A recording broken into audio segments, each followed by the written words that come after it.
Greetings, Broncos fans, and welcome to tonight's boys basketball doubleheader. The JV game is just about to tip off in just a few moments. The varsity will tip off around 8 o'clock or the conclusion of this basketball game. John Shigaris alongside with Robert Marciano. And Robert, it's great to have you back on a broadcast. Thank you. So tonight's opponents is going to be the Fort Meade Miners. We'll talk more about the varsity as that game develops. The varsity Miners are looking to get their first victory of the season. As we get ready for the jump ball, this opening tip, 7 minutes are on the clock. It'll be George looking to tip it for the Broncos and Jones looking to tip it for the Miners. The Miners in the visiting black, they're going to be shooting to the basket to the right. Broncos in the home white, they're going to be shooting to the basket to the left. Again, it's going to be Jones going against George for the tip. George for the Broncos, Jones for the Miners. Whistle is blown, lead tip is up. And it's taken away by the Miners. Miners again shooting to the basket toward the right. Has some quick passing around. Berrien has it from the top of the key. Passes it to Russell. Back to Berrien. Berrien gets it over to Borders. Borders passes it down low. Gets it back to Borders. Borders back to Berrien from the top of the key. 2-1-2 defense being applied by the Broncos. Three-point shot by Russell is up. That does not go. Broncos come down with the rebound, and they're going the other way. That was Glover who came down with the rebound. Miners seem to be matching with the 2-1-2 zone defense. Walker seemed like he was going to pull up a three, pulled it back down. Glover, top of the key, gets to Walker. Walker's three-point shot, that's going to be short, and the Miners are going the other way, and that ball is going to be taken out of bounds. Broncos are getting the ball back at 6:11 to go. Very fast-paced opening to this matchup. So right from the jump ball, lots of passing and lots of field goal attempts. Broncos with the skip pass. That shot is up. That's not going to go. Rebounded by the Miners. Miners taking it down. Pass is going to be stolen away by Lynch. Lynch is now coming down that far sideline. Pass up to Walker. Walker with the right-handed layup. That one goes 2-0 Broncos. Great fast break opportunity there. Yes, perfect. Everything went the Broncos' way on that fast break. Broncos applying the full-court press. Gets it up to Russell. Russell's shot does not go. A little bit of a block, and the Broncos are going the other way. Here comes Walker again. Walker isn't able to get it. Actually hands the ball off to Borders. Borders coming the other way, pulls up. That shot does not go. Rebounded by the Broncos. George takes it down that far sideline. George kisses it high off the glass, and that one goes. First points for him. 4-0 Broncos. And just like that, the Miners are going to be forced to call a timeout. So, Robert, as you said, a very fast pace that has been generated by this Broncos offense tonight. Very true. I've seen a lot of steals so just in that short amount of time. Lots of shots taken. And the Broncos did everything right on defense and on those fast breaks. And if they take advantage of that, the rest of the night could look like this. 4-0, and if that continues, the Broncos will be in the lead and have a win. And that's definitely the pace that Coach Hawthorne is definitely going to want out of his Broncos club. As we know, both him and Coach Jones preach speed, speed, speed, and condition. The Broncos have come out so far on this house of fire. As we come out of this 30-second timeout, the Broncos are leading this one 4-0, 5:16 to go. This is our second of 4 broadcasts this week. Tomorrow you'll have girls playoff soccer game going against Mulberry. That game will be exclusive to the NFHS network. And then the guys' regular season finale will be on Thursday. And then the Broncos force the jump ball there. Turnover there as the Broncos will get the ball. So Broncos doing everything right in the opening minute, 47 seconds. Broncos will be looking to stack from the free throw line on the right-hand side. Quick pass in. That shot is going to go up. That three-point shot is going to go. Lynch pulls it down. 7-0 just like that. Coming down the other way, the breakaway, and that is going to be a foul. That'll be called on Lynch, and that'll be his first and the team's first. And despite the foul, just like we've been seeing, everything appears to be going the way for the Broncos in terms of plays. On defense, fast break, and on offense, we're seeing that their plays are turning out just how they're meant to be, with points, with turnovers, against the enemy team. It's going very well for them in this opening period. First shot is up. First shot goes for Jones. First points of the night for the Miners, cutting the lead to 7-1.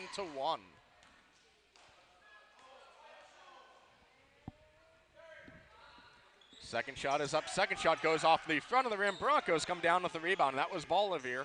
He gets it to Glover, who comes down with that right hand. He is quickly double teamed, trying to get rid of it, and he does. Back to Glover. That three-point shot is up. That one bounces around but does not go. Rebounded by Lynch. Cannot get that one to go. Quick passing around by the Broncos. Walker's shot goes around. That one goes in. Fourth point of the night by Walker. Just like that, it is 9-1 Broncos. And there will be a foul on the play as the Broncos had the full-court press. That's going to be on number 12, Glover. That's going to be his first and the first on the Broncos. Or the second on the Broncos, rather. Broncos again on this full-court press, this 1-2-1-1 diamond press. It works out for them as they end up getting the turnover. Quick shot is up. That does not go. Miners come down with it, and they're going the other way. Quick skip pass ahead. It's going to be ahead of Borders. He can't come down with it. Broncos will get the ball back. And the pressure applied to the offense there by the Broncos got them another turnover. Doing very well so far. Again, the Broncos checking all of those boxes early on in this game. Getting the fast breaks, getting the defense. As we've talked about in many broadcasts, your best offense is a good defense. Fort Meade now trying to apply the double team. Broncos break through with it. Lynch's layup does not go, and the Miners are going the other way. Harrell coming down with that rebound. Russell now coming down, pass it out to Borders. Borders' three-point shot is up. That three-pointer goes. It is 9-4. Broncos starting to make their way back down. Glover pass that out to Walker. Walker starting to drive in, dishes it out to George. George's three-point shot is answered. Fifth point of the night for George, and it is now 12-4. Broncos still on this 1-2-1-1 diamond press. It's set up that if it works effectively, anyone that gets the ball is double teamed. Broncos come down with the rebound. Glover now coming down. Glover's pass is going to be denied, and it is going the other way. Fort Meade on the force. First break, and Berrien has his lunch served to him. Coming down the other way, that quick shot goes up and in. It is now 14 for the Broncos. Walker with his 6th point of the night. Again, with this 1-2-1-1 press, Broncos come away with it. Broncos will go ahead. That is Walker. He'll hold on to it, letting them set up the offense. Passes it to George on the near wing. Quick skip pass around. That three-point shot by Glover is going to be long, and that one is going to go out of bounds. And the Broncos are going to take a quick 30-second timeout. So your score going into this timeout, Broncos 14, Miners 4.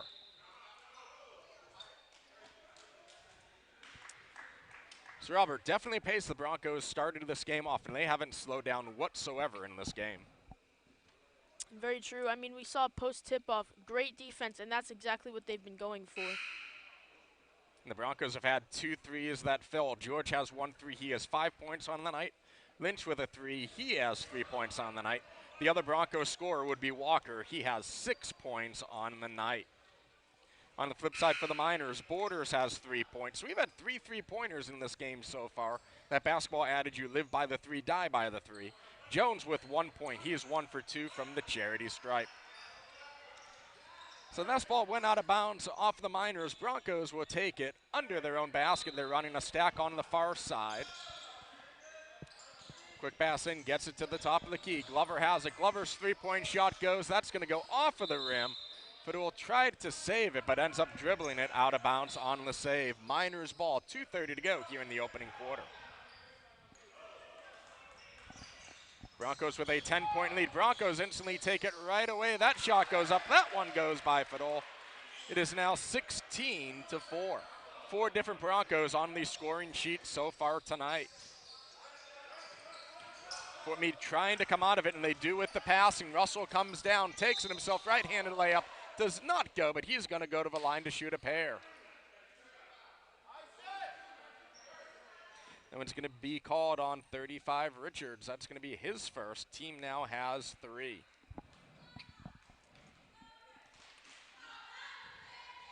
Russell to the free throw line to shoot a pair. His first shot goes up. That first shot rolls around and in. 16-5.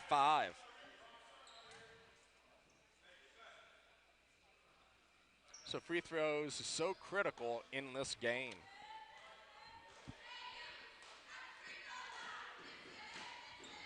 Second shot goes up. Second shot goes off the front of the rim. Rebounded by Harrell. And Broncos are ending up able to take it away.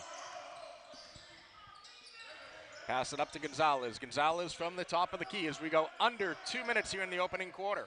Ellis has it, skips it over to Fadol. Fadol looking down low, quick skipping away. That gets it to Ellis. Ellis looking down low, he gets it to Patterson. Patterson back to Ellis. Toward the top of the key, goes over Gonzalez's head, will end up going out of bounds. It'll be Fort Meade's possession. 1:48 to go here in the opening quarter. Broncos up by 11. Harrell will throw it into Berrien, and Berrien will slowly bring the ball up the court for the Miners. Gets it over to Russell. Russell back to Berrien. Berrien with that skip pass over to Howard. Down low, that three-point shot by Russell does not go in. That ball is loose, still loose. Broncos are not going to be able to come up with it. They will have possession. Called for the traveling violation. That was Fadol who was called for traveling as he was close to the Broncos bench. Harrell looking to inbound. It gets it into Russell. That shot goes up, does not go. Broncos come down with the rebound. They're going the other way. That is Ellis running the fast break on that far side. The pass intended for Fadol is going to be knocked out of bounds. So Broncos will get the ball under their own basket. 1:22 to go here in the opening quarter. Ellis looking inbounded again. The Broncos going with that stack. Fadol with the three-point shot. That one goes up. That one does not go. Ellis comes down with the rebound. And the ball will end up out of bounds. Miners ball. 1:15 to go here in the opening quarter. Again, Broncos on this full court 1-2-1-1 press. Broncos able to come up with the ball again. That shot by Ellis is going to be stuffed, and they're going the other way are the Miners. Broncos able to use their speed to get back to stop Berrien. Berrien's three-point shot is up. That one goes 16-8. 4 different Miners now on the scoreboard. 2 points coming with the way of the free throws, 2 coming from 3 land. Broncos are going to go ahead and looks like they might hold it for the last shot. As Gonzalez pulls it back, no Miner is coming back to play him. So he can stand there dribbling all day, providing he continues to dribble. Miners now apply the pressure. But again, not close enough for the referee to begin the 5 count. Now he has the 5 count. Gonzalez starting to advance. The ball is passed back to Richards. Richards skips it over to Ellis. Ellis on the near wing looking down. That one's going to be tipped away. Going up is Russell. That shot is not going to go. Rebounded by Harrell, and that one is not going to go. Broncos come up with it. 5 seconds to go. Ellis with the ball driving in. That shot is going to get blocked. The aftermath is up, and that one is going to go by Fadol. They're going to say count lap basket. So Fadol with his 4th point of the game, and just like that, it is now 18-8. So Robert, Broncos had that game plan. They wanted to come out with a house of fire, and they definitely did just that in that opening quarter. Very true. We saw a lot of great defense, great fast breaks, and lots of good plays with passing from the Broncos side.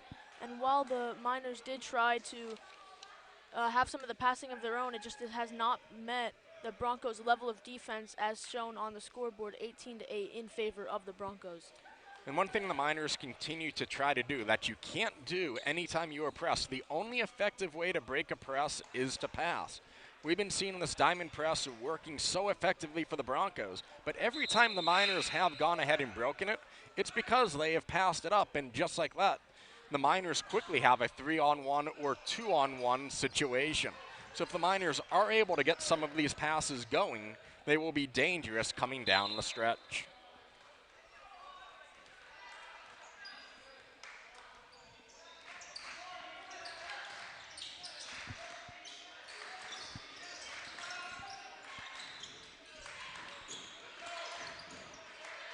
Great passing from the Miners. Gonna go to the right wing here, fire a three, and it does, it is drilled there. Great passing from the Miners. Russell with the 3, fourth point on the night for him.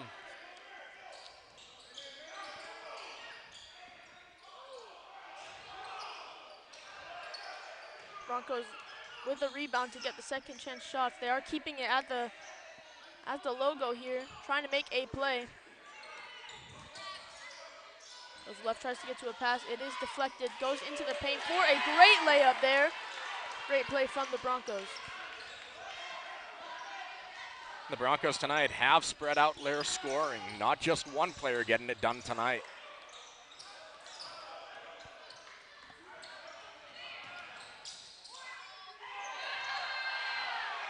More of that great defense we saw in the first quarter from the Broncos, continuing in the second quarter. And just what we were saying, in between the quarters, the second Fort Meade tried to pass out of that press. They quickly had that 2-on-1 advantage. So definitely look for the Miners to try to more pass out of this press instead of dribbling right through.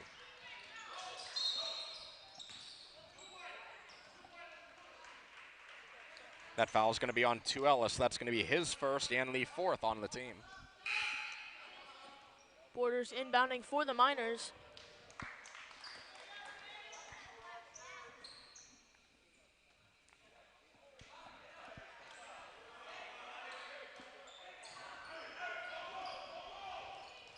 Borders with the ball, draws the double, passes it to the top of the key.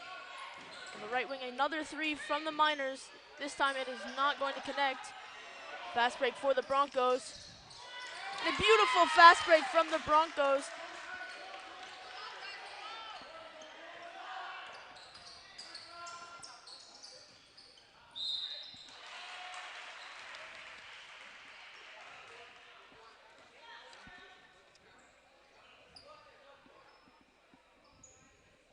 That foul is going to be called on number 31, Gerardo.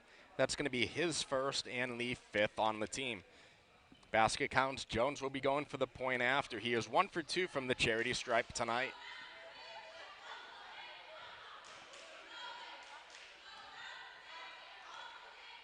So Miners definitely coming out with a different intensity to begin the second quarter.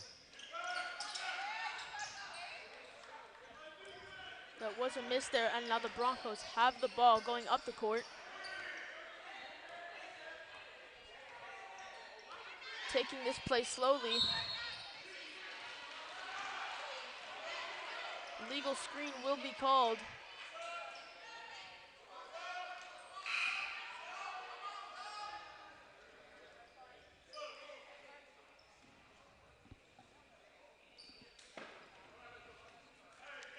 And just like that, the Miners find themselves in the bonus. Next time the Miners are fouled, they will have a 1-on-1 situation. That's the only thing the Broncos are doing wrong tonight. It is the hack attack for them.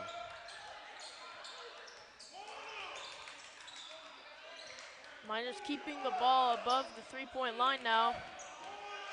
Trying to make a play. Screen pass on the left wing, fires from three, and it's going to airball as the Broncos recover it. Just get tipped, but the Broncos get it back again. And now they're taking it down the court.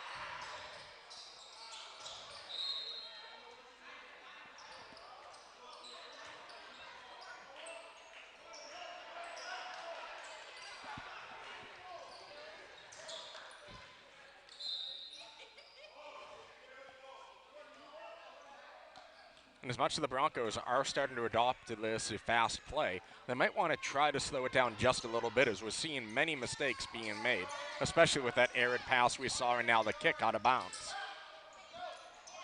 Broncos have it on the fast break all alone. The layup is missed. It appeared to be a hard foul. on the rebound there. That foul's going to be on number Barry, and that's going to be his first and the first on the Miners.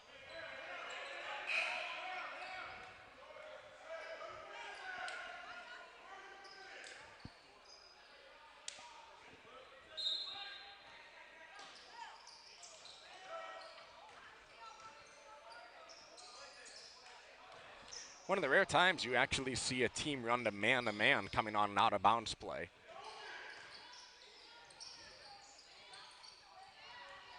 It's tipped by the Miners. And absolutely blocked by the Broncos. More of that great defense we saw in the first quarter reappearing here in the second.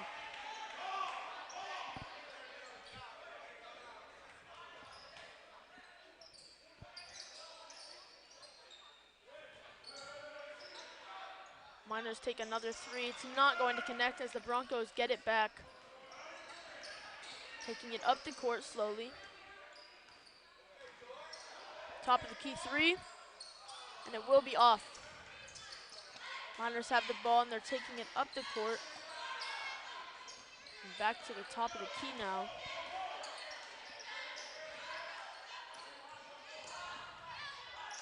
Another three from the Miners and another miss. Broncos doing a great job of bouncing out, holding the Miners to one shot and one shot only on so many of these possessions.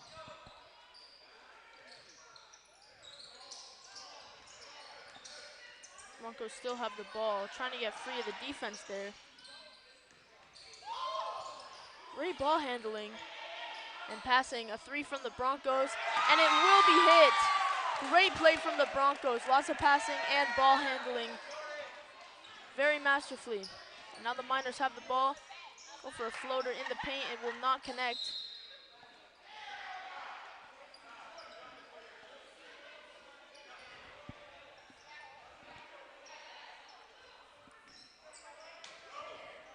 Borders inbounding.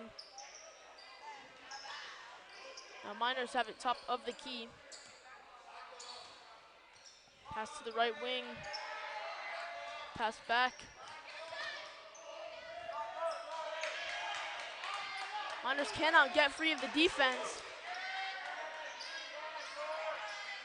And that's when you know when you have a good zone.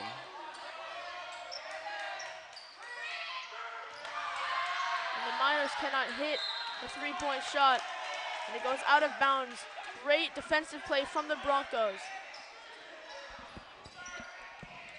And it is great defensive play. If they want to shoot the threes, the Broncos are letting them shoot the threes, but you are getting one shot and one shot only against us. Excellent job of boxing out again by the Broncos.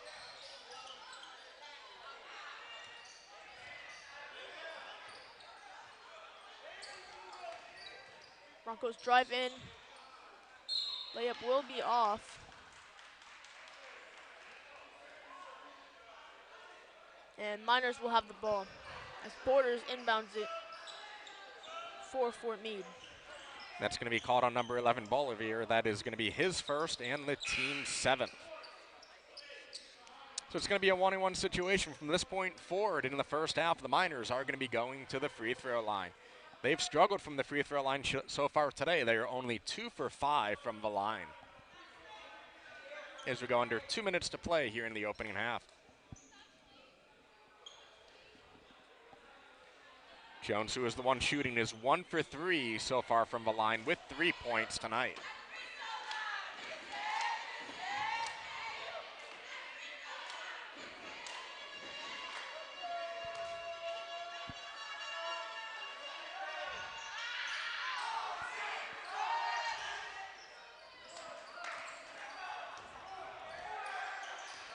Broncos have the ball after the missed free throws.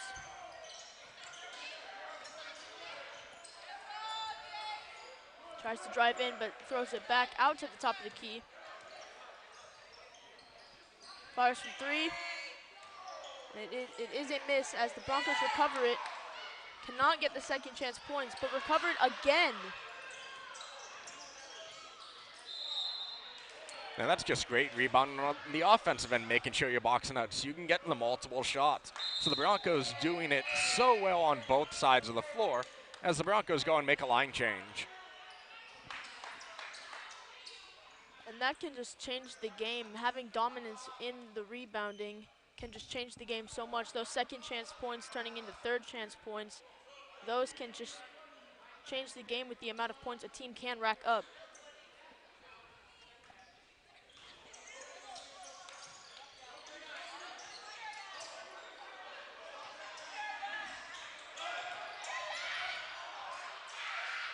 Great pass from the Miners there on the fast break.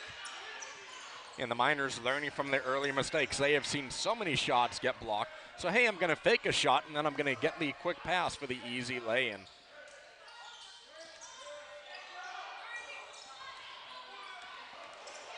Three will be off for the Broncos. The Broncos steal it back, and he's all alone in the paint.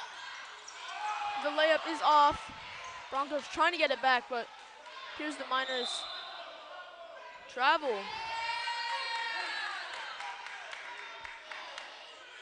And that's the Broncos' ball.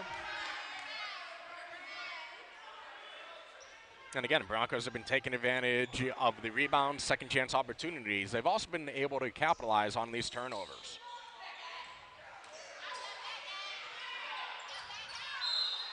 And of course, Shigeru stinks as soon as I say that. They can't capitalize on that turnover.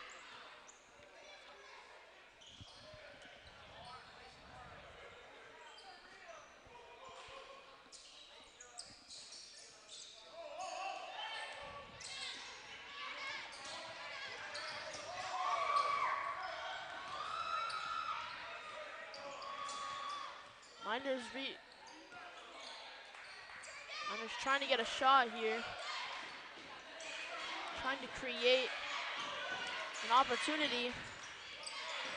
The Broncos defense is very strong, because they just cannot seem to get an opportunity there, as they're going to miss a three-point shot, and the Broncos have the ball, taking it up the court. Beautiful layup there. Makes it look easy. Gliding into the paint.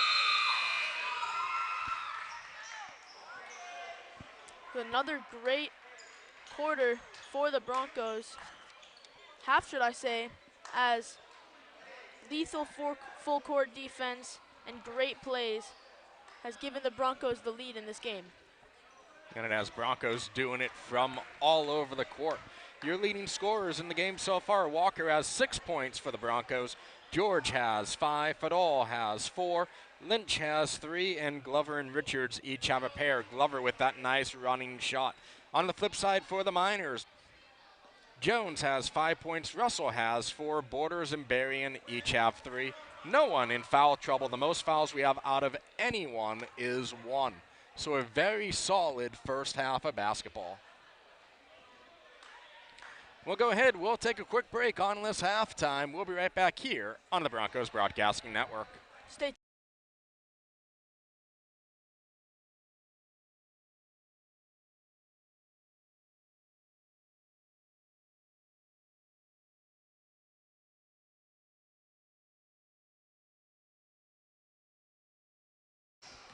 Welcome back, listeners, as we are continuing this JV game between the Davenport High School Broncos and the Fort Meade Miners.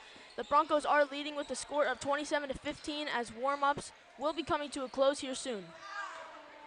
And Broncos were able to execute the game plan. They wanted to play at this faster pace, and they definitely have executed that. They're winning the battle for the ball. They are boxing out. They're holding Fort Meade to one shot and one shot only. We're on the other side. They're getting those offensive boards and able to put them back in, which is exactly what they want to do.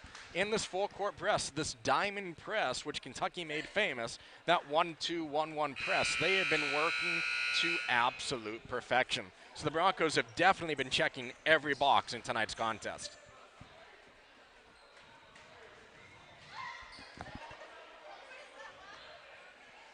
Broncos in the home white, they are now going to be shooting to the basket to the right. The Fort Meade Miners in the home black, they are going to be shooting the basket to our left.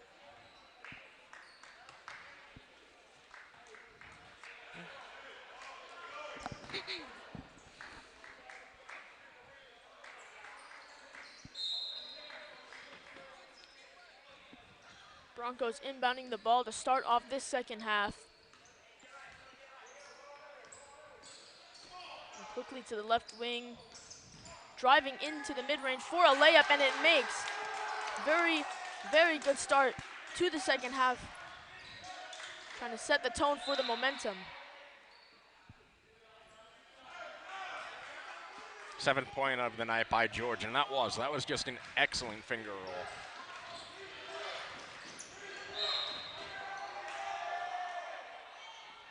Like we've been mentioning, the Broncos with the full court, applying pressure. Here's the Miners will get it, but that's still the pressure can be seen out there. And that foul is on George, his first one on the half for the team. And that's exactly what the Miners need to do to break that press. Just pass, and it creates that fast break opportunity. Broncos with the ball, going to take it to the right wing, driving in, and another layup for the Broncos. Walker now with his 8th point of the night.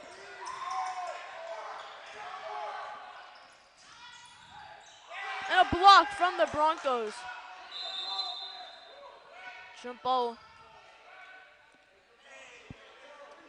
An excellent hustle and intensity coming out of these Broncos tonight.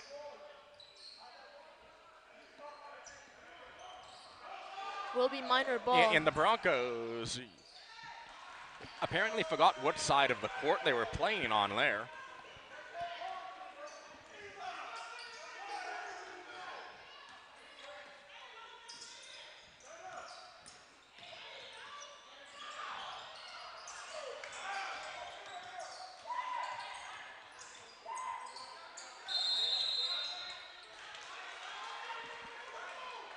And now a 5-second violation called on Glover.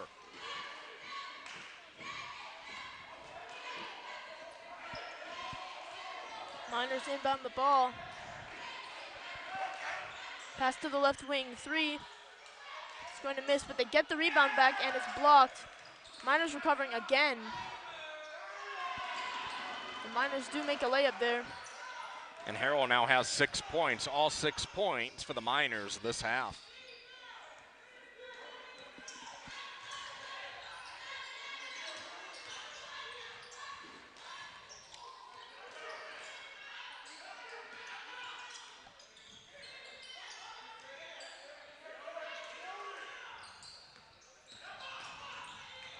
Broncos still trying to get an opportunity here.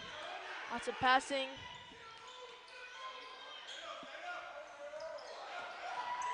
Fakes left and gets the beautiful shot there in the paint. 9 points on the night now by George. A steal, went for the shot and missed, got the rebound. The Broncos still have possession. 3 from the Broncos. Will be off. Another rebound from the Broncos. And another layup. The Miners just allowing steal and rebounds to the Broncos. And that is exactly what is keeping the scoreboard looking like it is. Broncos in the lead. That foul is going to be on Glover. That's going to be his second on the team this half.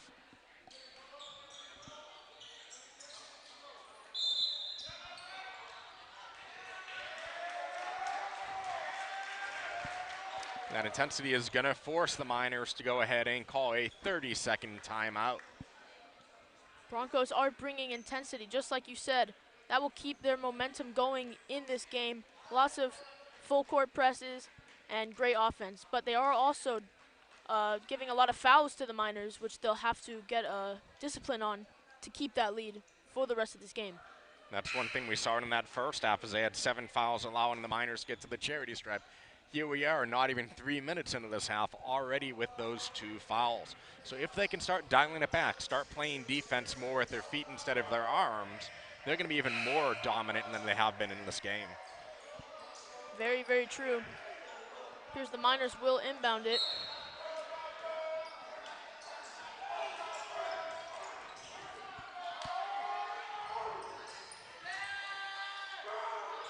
Three is off for the Miners. They will get the rebound. The layup is off. Miners get it back again. Pass to the paint.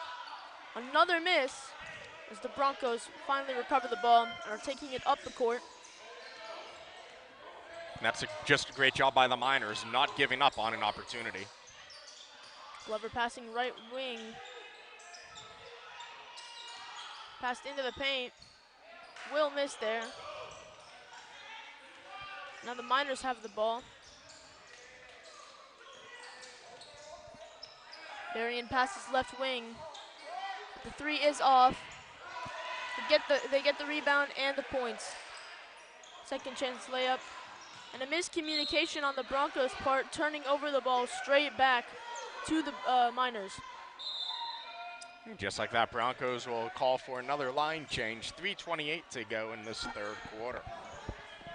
So to go with this fast action, this game has absolutely flown. Here we are halfway through that third quarter, and it's not even 7:30. This is one of the faster JV games we have had.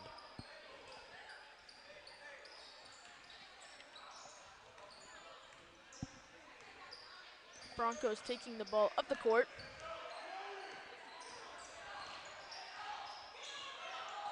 Looking to make a play. Good defense from the Miners there. It will be a double dribble. And after a great defensive play like that, that cannot feel good. Nah. And it's one of those moments Harrell knew what he wanted to do. The basketball just didn't follow the way that his body wanted to travel.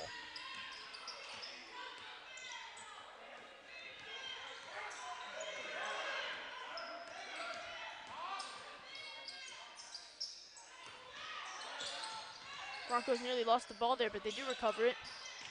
More of that great passing. Trying to drive in here.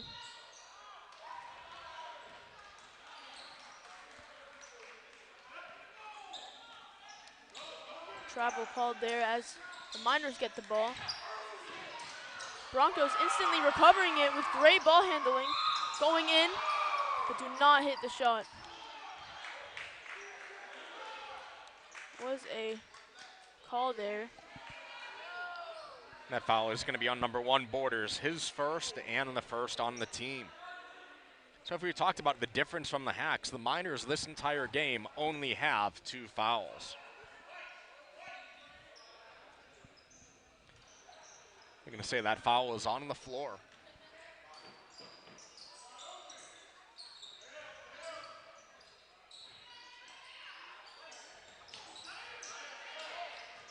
Broncos take the ball back out behind the three-point line now. Trying to slow the play down. Pass to the right wing. Over back top of the key. Drives inside to the paint. And that is a travel call on the Broncos. So he could not get free of the defensive pressure there. And will turn it over to the Miners. So it seems like after that first quarter, when the Miners changed everything, they started with a zone defense going man-to-man. They have been much more effective with that man-to-man defense.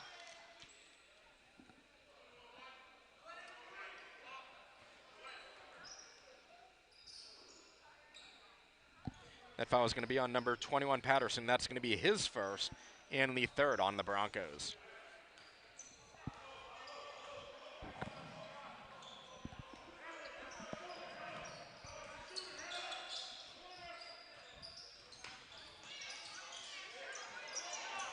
Miners drawing doubles there. Pump fake, they're stuck on the left wing.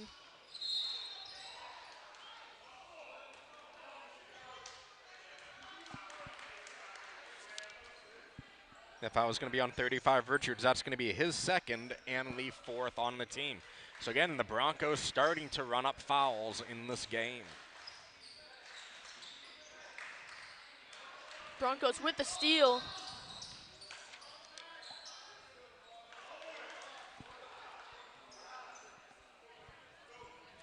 And almost a good foul there by Barry, and that's his second, team second, preventing the Broncos from getting that fast break opportunity, which they have been so dominant today.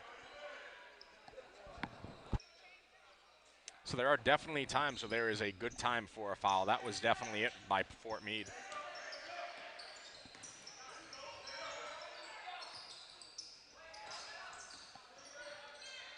Broncos now passing very quickly. Trying to drive from the left wing. The floater is off. Instantly stolen back by the Broncos. He gets his layup chance. And Ellis with his first points of the night. Hey, my Teams floater's is not only- going to go. I'll get that ball right back from you. The Miners definitely feeling the pressure now. And again, the picture perfect way to go ahead and break that press. That is now 8 points for Harwell this half. Very true. If the Miners keep passing like that, it could close this deficit. And it is only a 12-point lead. Definitely based on the scoreboard, the way that they've been playing, you would think the Broncos would be up more. The scary thing is, if the Broncos keep fouling and the Miners start going to the free throw line, this game could close up very quickly.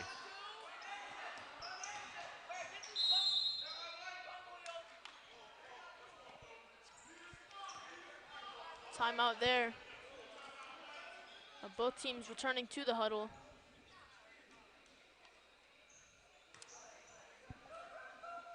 So if you're both teams, you definitely have to like the way that both teams have come out of this halftime. Both teams have put up 10 points in this half. That is the most points that Fort Meade has put up in a quarter in a long time.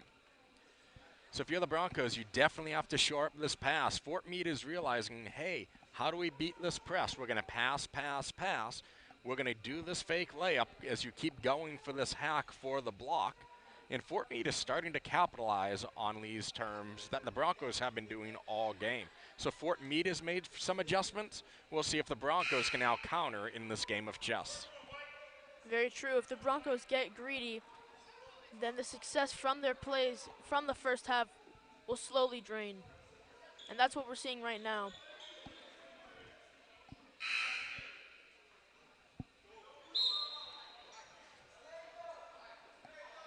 Both teams returning to the floor now. We have 54 seconds left in the third quarter. Broncos inbounding the ball.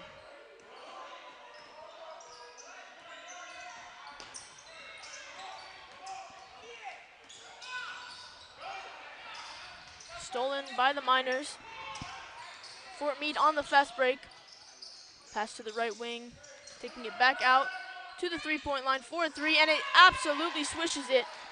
Great fast break from Fort Meade. 6 point of the night by Barry, and all 6 coming from behind that three-point arc.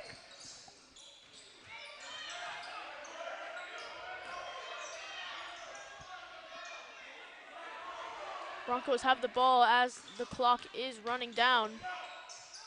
Tries to match the three, but no, it's off. Miners trying to recover. The Broncos have it back. Blocked by the Miners as the quarter comes to a close. The Broncos still in the lead, but we do see the Miners slowly but surely catching up.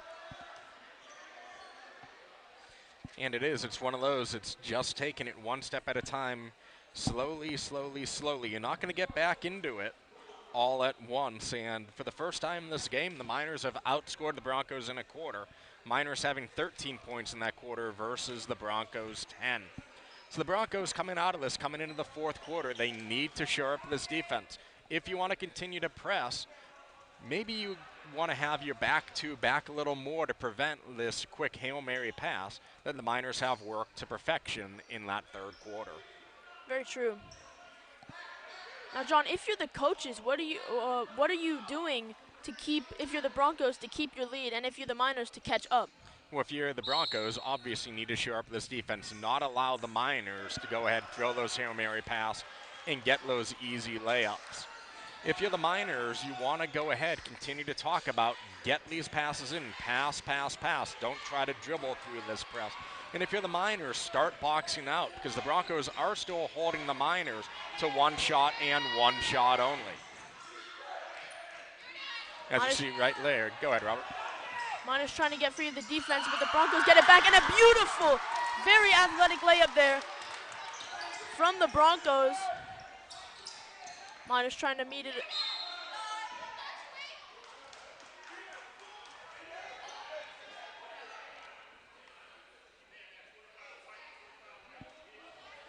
Foul is going to be on 25 Lynch. That's going to be his second.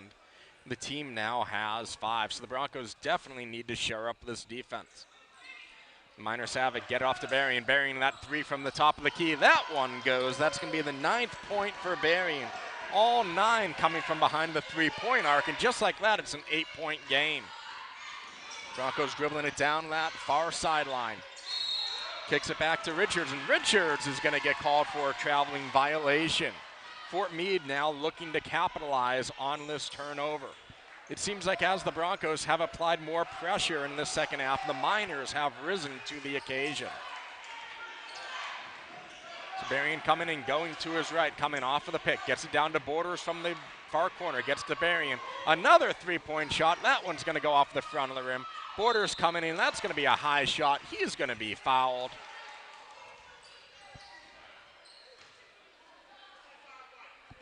That's going to be on number 25, Lynch. That's going to be his 3rd and the 6th on the team. Broncos will be looking to make a substitution after the first free throw. Fort Meade is doing very good for themselves in this 4th quarter. Now we can see the lead is only down to single digits here. That free throw will cut the lead down even more. Miners now 3 for 8 from the free throw line. If you're the Miners, this is what you're going to need to do. They're going to be shooting free throws the rest of the way. Easiest way to get points on the board is to at least free throws. And excellent by Borders hitting both of those now. It's now a 6-point lead for the Broncos. And now we're starting to see more pressure coming out of this defense by Fort Meade, and the Broncos throw that ball away. So the Miners definitely applying more pressure as this game goes on. Russell now with the ball running the point, coming off of the pick, going down that far wing. He's going to pull up from a 3-point jumper. That doesn't go. Broncos going the other way. That is George with the ball. George hands it off. Ball is loose, but Bolivar gets it back. Quick passing around. George has it. They're going to set up the offense. Walker now coming down as we approach the 5-minute mark. Broncos leading this one 39-33. Glover passed it down low to Bolivar. That shot goes up, does not go. Bolivar with his own rebound, and he is going to get whacked. And that foul is going to be on number 12, Jones. That's going to be his 1st and the 3rd on the team. So Bolivar will go to the line to shoot a pair. He has 2 points tonight.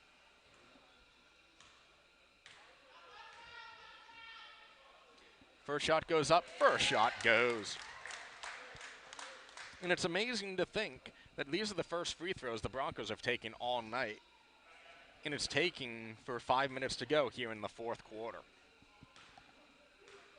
So the Miners have been exceptional from a defense front on that point. Second shot goes up, second shot goes, and the Broncos are definitely going to have to hit those free throws as the game goes on. And again, Miners quickly able to break that press with that passing. Berrien has it coming down that far wing. Now pulls back to the top of the key. Coming off of the pick by Harrell. Comes down, left-handed layup goes up, and that's going to get knocked away by the Broncos. Knocked away by Fadol. And the Miners will take it under their own basket. 4:46 to go.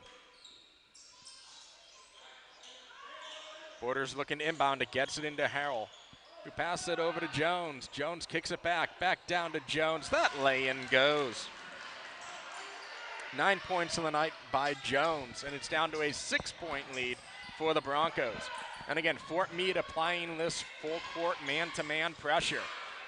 Glover has it from the top of the key, comes off of the pick. Ball quickly knocked away, but he gets it back. Walker now with the ball. Walker down by Valogo, tries to come down that slot. That ball is loose, and there's going to be a whistle on the play, a blocking foul. So that's going to be on number 2, Black. That's going to be on Russell. That's going to be his 1st and the 4th one on the team. Broncos will take it out under their own basket, running a high stack up by the free throw line. That ball is in by Walker. Walker running in, and that floater does not go, and Fort Meade can go ahead. They can turn this into a 1-possession game on this possession. Coming in, quick pass by Jones. Jones dishes it out to Borders. Borders' three-point shot is not going to go, but there is going to be a foul on the play. You've seen throughout this entire game, both teams taking lots of three-point shots and just lots of jump shots in general. It has paid out at times, but others, it can be a detriment to their team. That's going to be on George. That's going to be his second. Team now has 7. As Borders goes for the line, he is 2 for 2 tonight from the charity stripe with 5 points. First free throw is up. First free throw goes.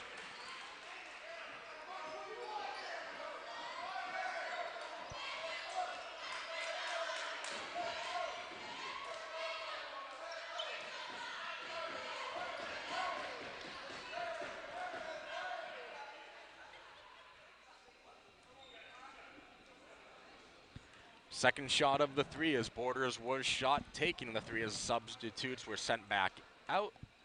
They will come in after this shot. Second shot goes up, second shot goes, and this is exactly what Fort Meade is going to need to do. They have to hit these free throws coming down. It is now a 4-point game.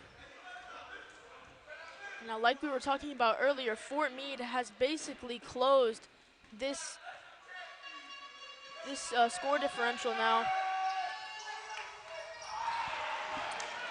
That will take it to just 3 points. This is a one-possession game now for Fort Meade. An excellence by Fort Meade, hitting those free throws when they needed to. That runner by Gonzalez does not go, but he is going to be fouled. 3:51 to go. That's going to be on number 2, Russell. That's going to be his second and the 5th on the team. And as the Broncos start to become more aggressive, now they're starting to draw those fouls. So Gonzalez will shoot a pair. Broncos are 2 for 2 from the free throw line tonight. On the season, this JV Broncos team has been incredible from the free throw line. That one bounces around and in.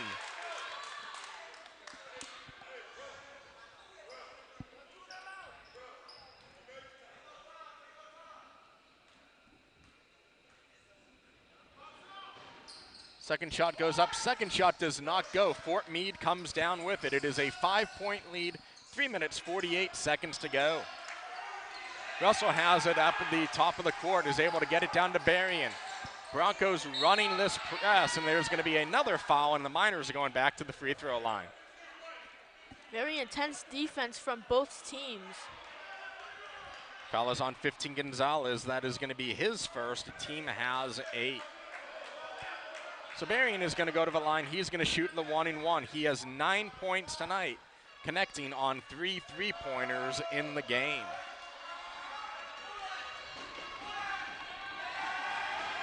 Broncos stacking 4 down by the paint. 1 on the 3-point line to try to get a rebound if it goes. First shot goes up. First shot goes by Berrien. It is now 42-39. So if it gets even closer, you have to think about the 5 free throws the Miners missed. That second one goes, it's now 42-40, and it's now a 2-point game. And the Miners now on a full-court press. Broncos are able to break through. Gonzalez has it, and that's going to be a timeout called by the Broncos as Coach Hawthorne has seen enough, and that is going to be a full timeout. So what a different story in this fourth quarter. The Miners are flying on all cylinders, and they have made 7 free throws in this quarter. And that is how they were able to shore this game right back up. Very, very true. And we've seen just the difference in quarters going through this game. Fort Meade starting slow but picking it up, and the direct opposite for the Broncos. If the Broncos are going to extend this lead once again, they're going to need to go back to the basics. That defense that they showed in the first half was absolutely stellar. And a saying I've heard throughout basketball is that offense wins games, but defense wins championships. And they need to show that tonight to win this game. And it seems like once Fort Meade started breaking that press, just the defensive mindset, that confidence started to slip away from the Broncos. And while Fort Meade got that confidence, they have just taken it and they've started to run with it. And it seems like since that point, the Broncos have been playing from behind, while on the scoreboard it had them up ahead. So Broncos will go ahead and inbound it on the near sideline, right by the scorer's table. 3:28 to go. Broncos are up by 2. Fort Meade is on a full-court man-to-man press. Gonzalez has with the left-hand side, going toward the far sideline. But again, excellent defense being applied by Fort Meade's Russell. Pass down into the corner as we approach the 3-minute mark. The Broncos just trying to kill some time now. That running jumper does not go. Fort Meade comes down with the rebound. So Fort Meade starting to box out now, something they were not doing early on in the game. So as you said in that first half, the Broncos were checking all the boxes. Fort Meade is starting to check the boxes in this second half. So Broncos have adjusted. They are now doing a full court man-to-man, which allows them to have some defenders back. Russell now with the ball going to his right.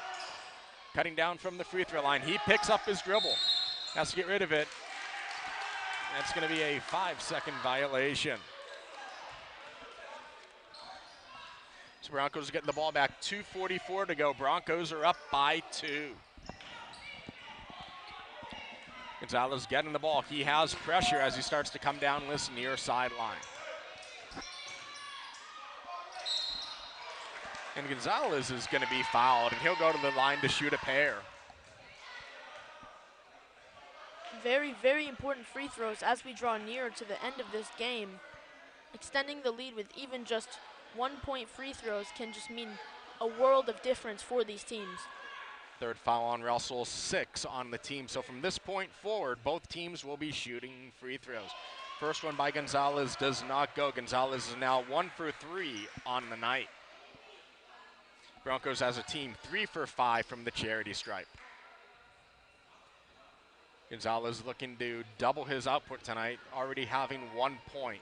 Second shot goes up, second shot does not go, and Fort Meade comes down with the rebound, and Broncos are able to strip it away. That's a huge turnover by the Broncos.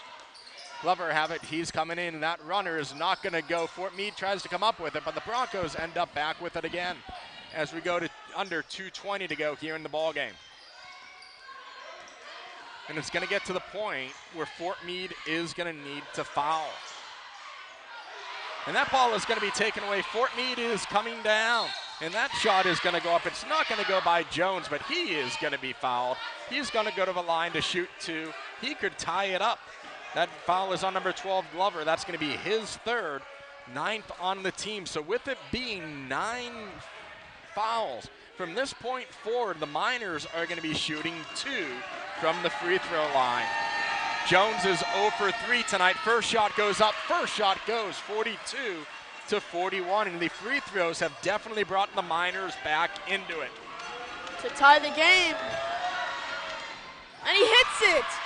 And the Miners are now 9 for 9 from the free throw line this quarter. That is definitely it, and the Broncos are gonna be called for a traveling violation. Glover cannot believe it.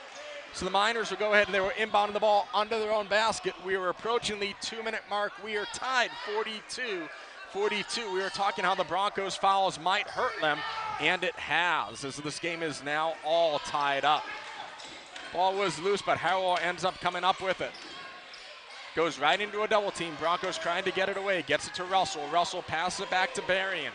Berrien now running the point. 1:43 to go. We are tied at 42. Berrien coming down that far side, gets it to Borders. Borders to Russell. Broncos fans trying to come alive to get this Broncos defense going, and there is gonna be a push on the Broncos. That's gonna be on number 35, Richards. That's gonna be his 3rd. Team now has 10, so the Miners are gonna go to the free throw line to shoot 2 the rest of the way. They are 9 for 9 from the free throw line this quarter. And that has been the difference in this game. Berrien to shoot the pair. He has 11 points on the night. He is 2 for 2 from the free throw line. Miners looking to take their first lead of the night. First shot goes on in, and the Miners have a lead. It is now 43-42.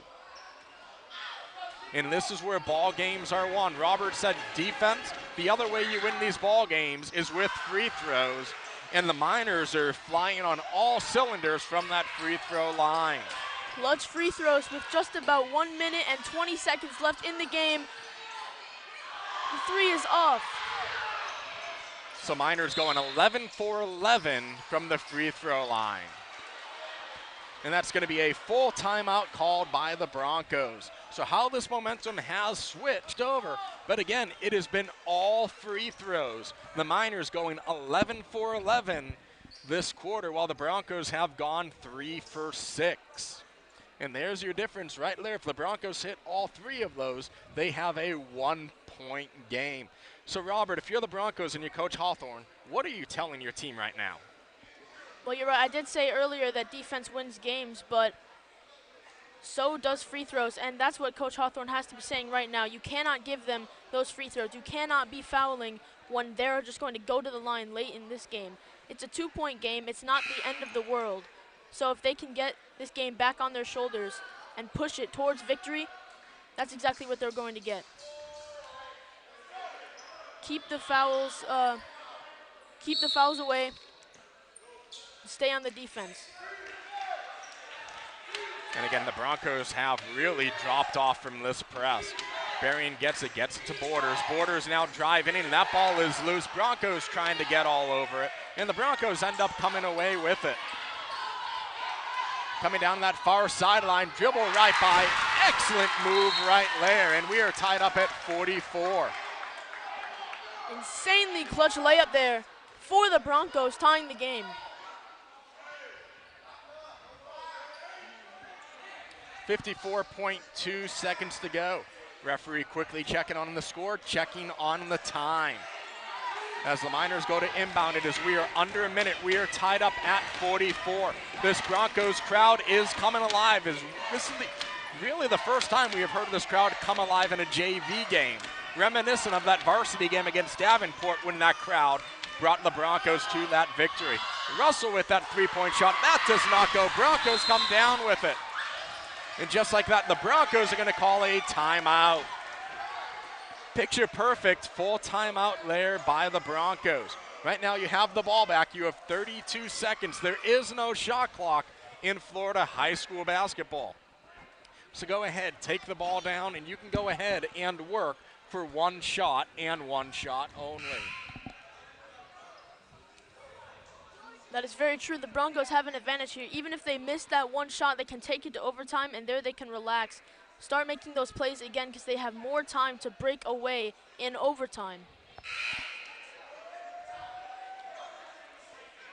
So again, the story of this quarter, the story of this game is how this free throw shooting has definitely evolved for the Miners. 11 for 11 in this fourth quarter. 13 for 18 overall for the Miners. Broncos will have to take the ball the length of the court. 32.2 seconds to go. And the Miners are on a full-court press, which you would definitely expect from the Miners, as they definitely want to get this ball back. And Broncos are going to go ahead and they're going to quickly dribble right through. And Gonzalez might have taken a few extra steps there. Broncos might have gotten away with a travel. Gets it back to Gonzalez. That three-point shot does not go. That ball is going to be called with a jump ball. 16.2 seconds to go. Broncos will keep possession of the ball. The intensity's off the charts here. And the crowd starting to stand here at Davenport. That ball is taken in. Glover, that three-point shot, that's going to go long. And the Miners are now going to try to come down. We are under 10 seconds to play. Borders has the ball. There are many three-point specialists. Broncos with it. That ball is going to be loose, and there is going to be a whistle with 2 seconds to go. Miners will end up getting possession of the ball. Again, it is 44 to 44. And Broncos will go ahead and they will burn their final timeout. So Broncos obviously wanting to set up their defense here. Miners will go ahead, they will get the ball at half court. We are tied 44 to 44. And the Miners do have a few that can shoot that three. We've seen Berrien hit 3 3-pointers tonight. That is en route to his 13 points. Borders also was able to get a 3-pointer, which was part of his 8 points for the night. As we look at the foul trouble, Broncos do have 2 in foul trouble.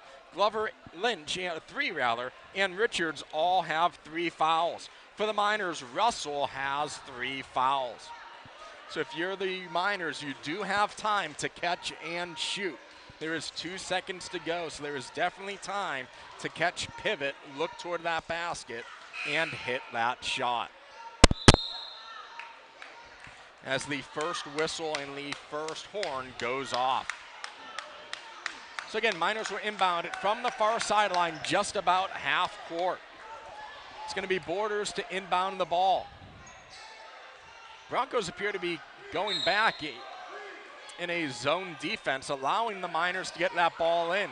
The ball is inbounded. That Hail Mary shot goes up and is not answered by Harrell. And we're going to go to overtime with this score, 44-44. And Robert, what a fourth quarter that was. Very, very true. Very intense. Lots of defense, lots of unwanted fouls, but just great offense from both the teams. Always on the full court press. Lots of passes, lots of shots. It's exactly what you want to see late in the game. And again, the main difference, why were we even able to get to overtime? The free throw shooting by the Miners. Miners had 16 points in that fourth quarter, 11 of those points coming from the free throw line. This is when you win ball games, and the Miners definitely pulled up with that. High school overtime rules in Florida, as this is our first overtime game of the season.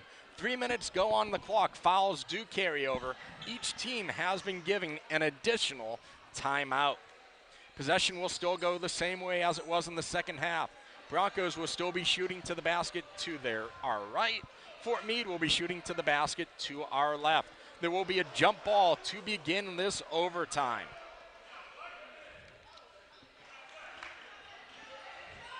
Both teams are in the bonus. Both teams will be shooting free throws as this game goes on. And Broncos come up with that tip. So again, this crowd starting to really get into it. From the top of the key, that three-pointer by Lynch, that one's going to be short. And the Miners are coming down the other way. That is Berrien. As we go under 2 minutes, 40 seconds to go. Berrien dishes it down in the corner, tried to get it to Borders, but it goes right through Borders' hands, and the Broncos will get the ball. Howell will go ahead. He will come in for the Miners. Jones will go ahead and take a rest. Miners on this full-court press.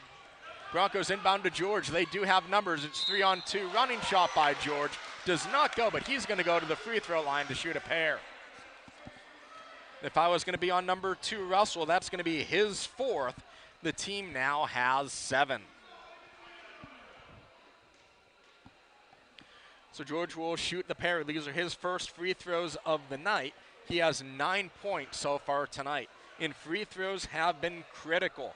The Broncos are 3 for 6 from the free throw line tonight. First shot does not go, and that is your difference in the game. Broncos couldn't hit the free throws. Fort Meade did, which forced us into this overtime period. George's second shot is up. That one does not go, and Fort Meade comes down with the rebound.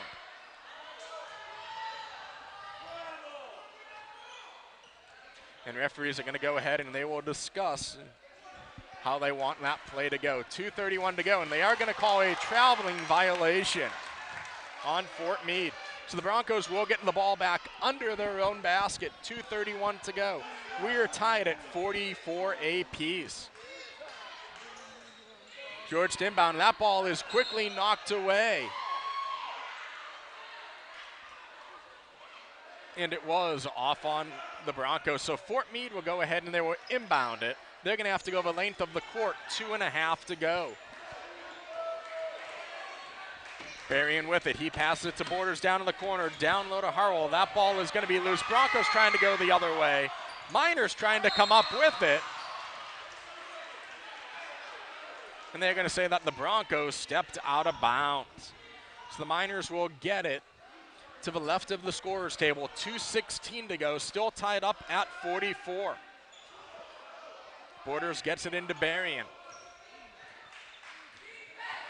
Broncos with a zone extended. Russell passes it to Berrien. Berrien from the top of the key looking down as we approach 2 minutes to go here in the first overtime. Russell gets it from the top of the key, gets it back to Borders. Borders gets it back to Russell. Russell's three-point shot goes up off the front of the rim. Broncos come down with the rebound, and that's Bolivar. Quick fast break opportunity. That shot is up. That one is not going to go, and Fort Meade comes down with the rebound. Quick passing up. That is Russell. He will pull it up, pulls it back to Berrien. Berrien from the top of the key. 1.5 minutes to go here in the first overtime. Berrien gets it down to Russell. That three-point shot is going to go long. Broncos coming down the opposite way.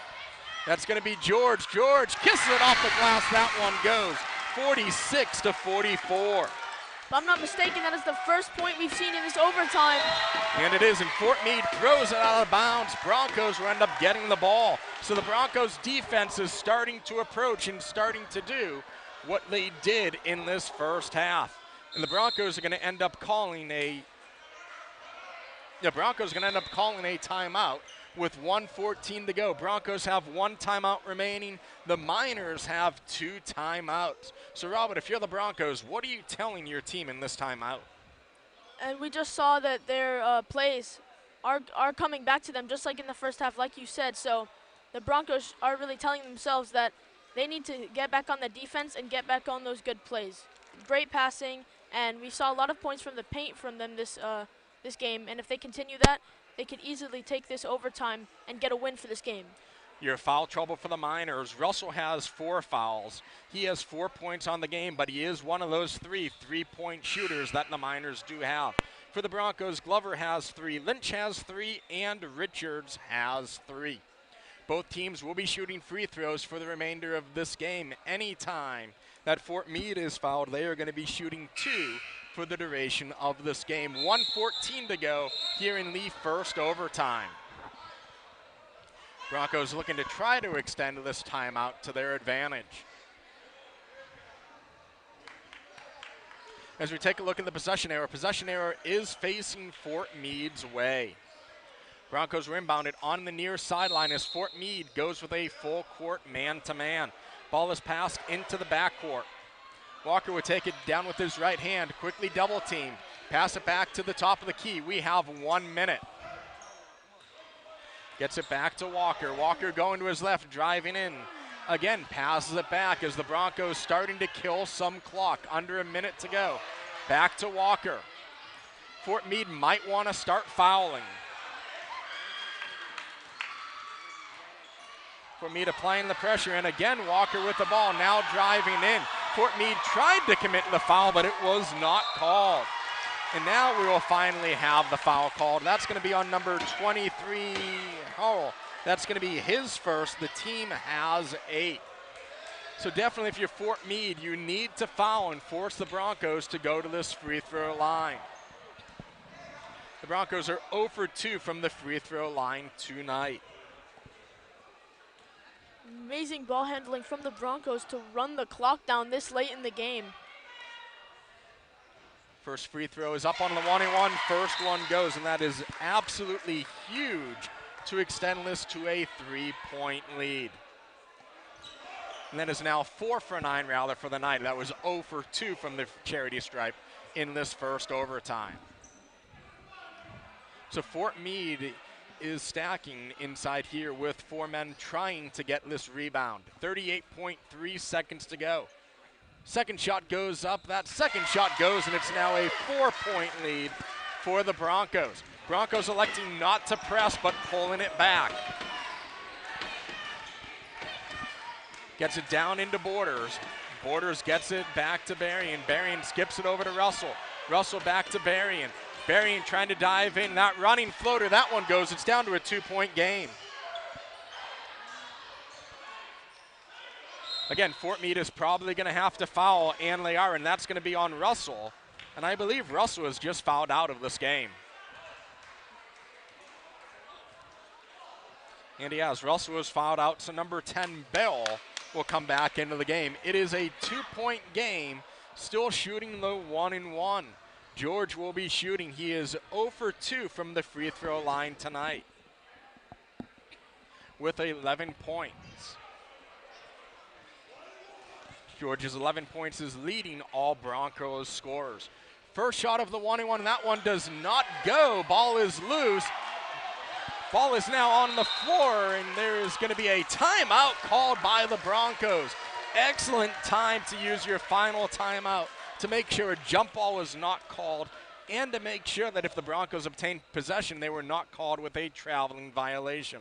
So a 30-second timeout, Broncos up by 2, 8.2 seconds to go. Robert, if you're Fort Meade at this point, what are you telling your club? Well, this is exactly what you need to do. You need to deny the Broncos any chance to breathe. If you foul them here, it's basically guaranteeing them a victory. So the best thing you can do to try to go to tie the game is a steal. Or do you try to foul before the ball is even inbounded, so then no time comes off of the clock, because the Broncos have not shot well from the free throw line tonight. Very, very true. Exactly what they need is to extend the clock, so. George passes it into the backcourt, and just like that, there is going to be an instant foul, as we assume that's going to be on Harrell. That's going to be his second, and now team limit. So now the Broncos will be shooting 2 free throws the rest of the way.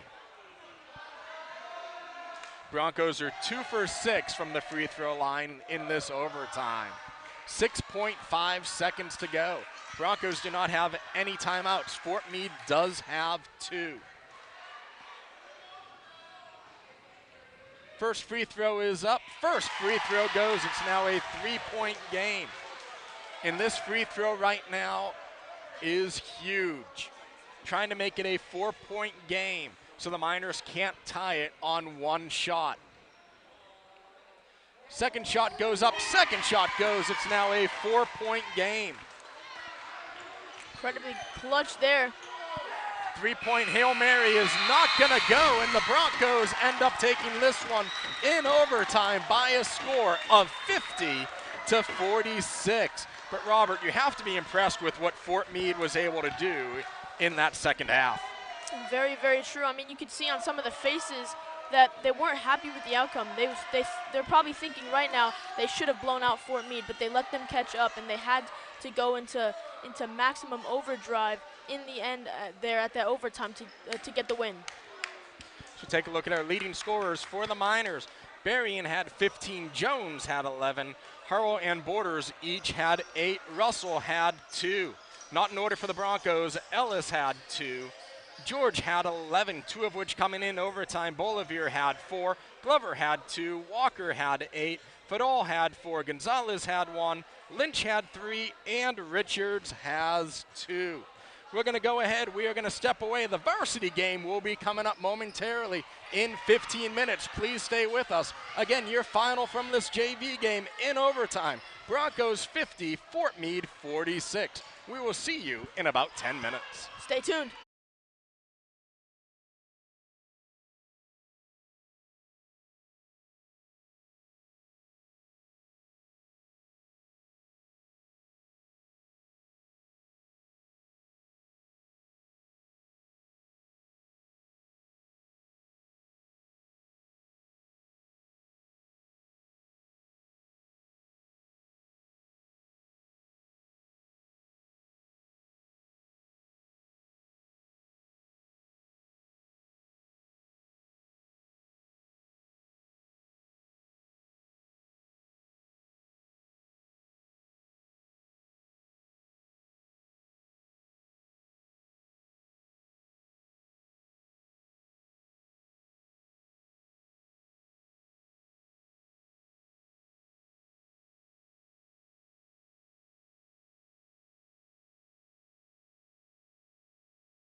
Greetings, fans, and welcome to tonight's Broncos Broadcast Network Boys Varsity Basketball Contest between the 9-6 Davenport Broncos and the 0-13 Fort Meade Miners.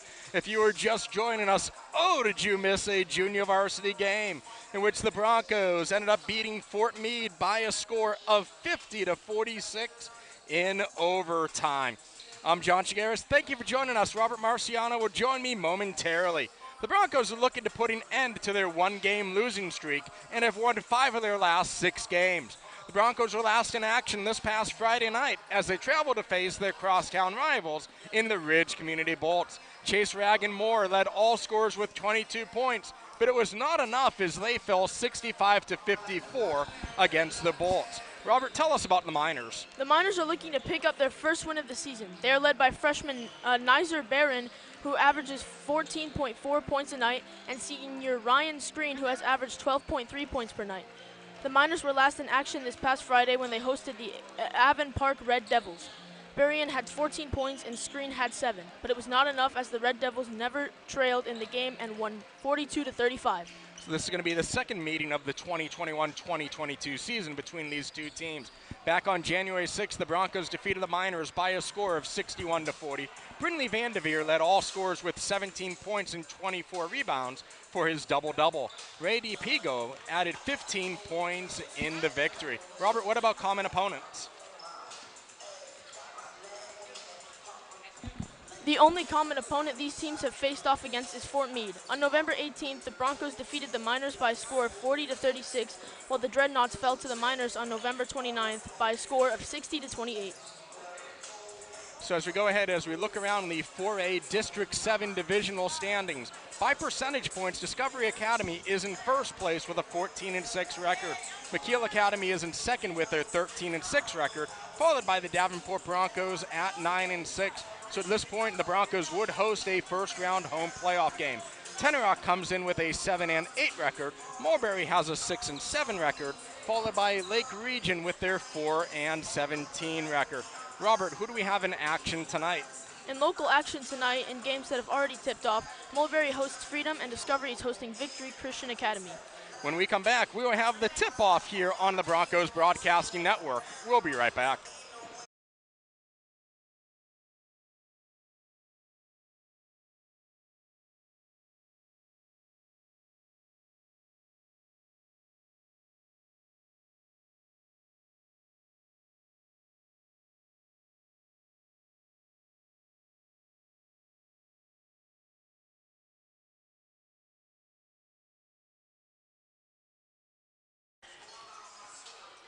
Want to make a quick correction on the common opponents. So against common opponents, the Broncos are actually 4-1 on the season, while the Miners are 0-3.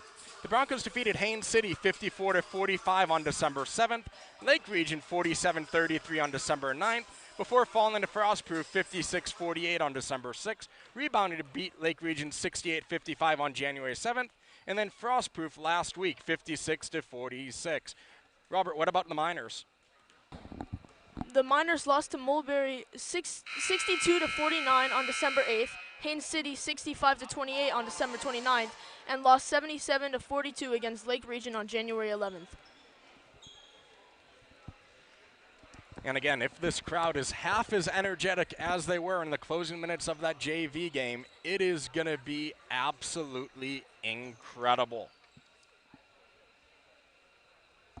8 minutes are on the clock. We are going to go ahead. We are going to pause for the national anthem. We will be right back here on the Broncos Broadcasting Network.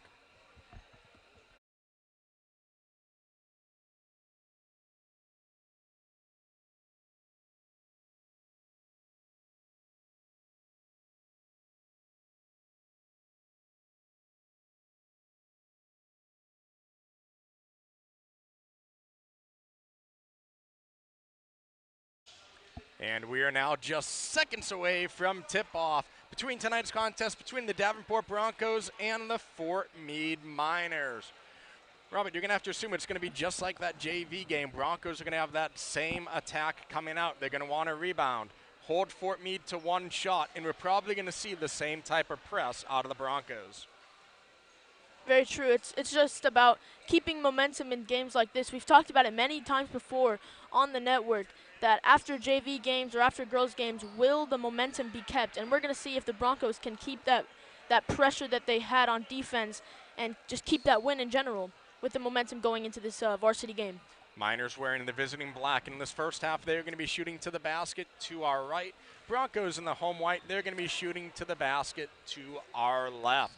So Fort Meade is definitely playing for a defensive tip, having 3 of their players back toward the basket. It's going to be Cunningham to jump it for the Miners. Vanderveer, the only senior for the Broncos, to jump it for Davenport.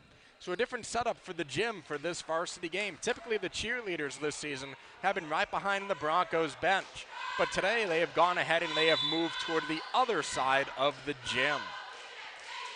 Huge height advantage for Vanderveer over Cunningham, as Cunningham barely comes up to the chest of Vanderveer. And because of that, Broncos are able to win the tip, and we are underway here in this ball game.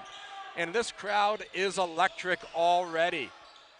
Ramirez gets it, skips it over to Butler. Butler looking down, gets it to Ragan Moore. Gets it back to Ramirez. Ramirez gets it in, back to Ragan Moore.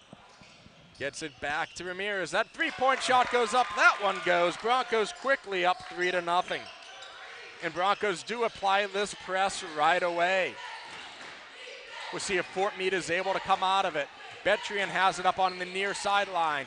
Spin move coming down to his left. Passes it down low. That three-point shot by Johnson is going to be short. Broncos coming down with the rebound. And Ragan Moore is going to go ahead. He is going to overshoot Vanderveer. Turnover by the Broncos. And Fort Meade will get the ball. 7:17 to go. Broncos up 3-0. So Fort Meade playing with a very short bench, only suiting up 6 players in this varsity contest tonight. Screen coming down on that near sideline, goes to his left, dribbles into the paint. Vanderveer tries to take it away. Screen ends up getting it back. Broncos coming down with the rebound. We're going the other way. That's Ragan Moore. Gets it up to Butler. Butler back to Ragan Moore, to Butler into the corner. Gets it down to Vanderveer. Vanderveer's left-handed layup goes in, 5-0. So Vanderveer has had the Miners' number all year, both on the basketball court and on the football field. That layup is not going to go by Betrian, and the Broncos are going the other way. Ragan Moore has it. That right-handed layup's going to go up, no good. That one's going to get tipped in.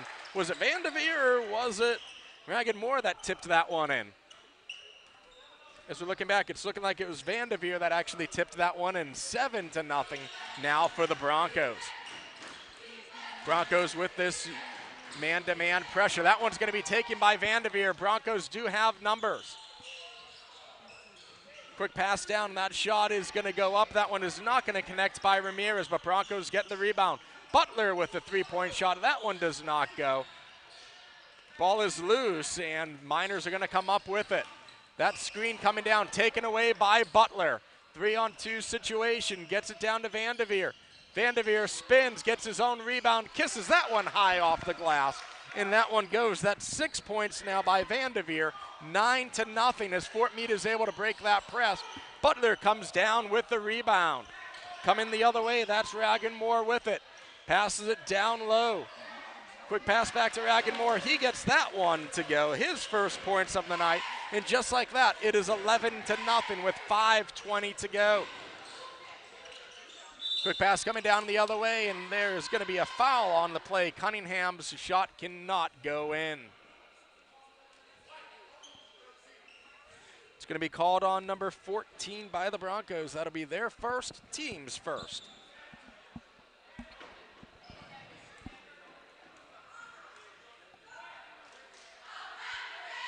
Cunningham's first shot goes up. That first shot by Cunningham goes. So first points of the night by Fort Meade.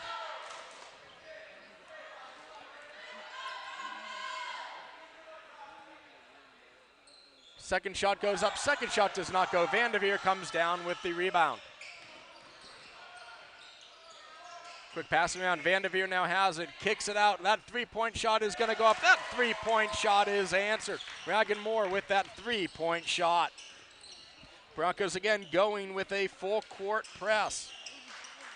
Quickly broken. The three-point answer is up. That one does not go. Broncos going the other way.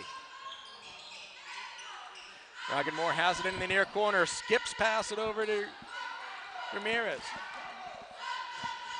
He gets it back to Butler. Butler will pull it out. As we approach the 4.5-minute mark, gets it back to Ragan Moore. Pass it down into the corner. Ramirez three-point shot goes up. That does not go. Vanderveer pulls it down. Gets it back to Butler. Will go around the world again. Tries to pass it down low, and there will be a whistle on the play. 4:25 to go.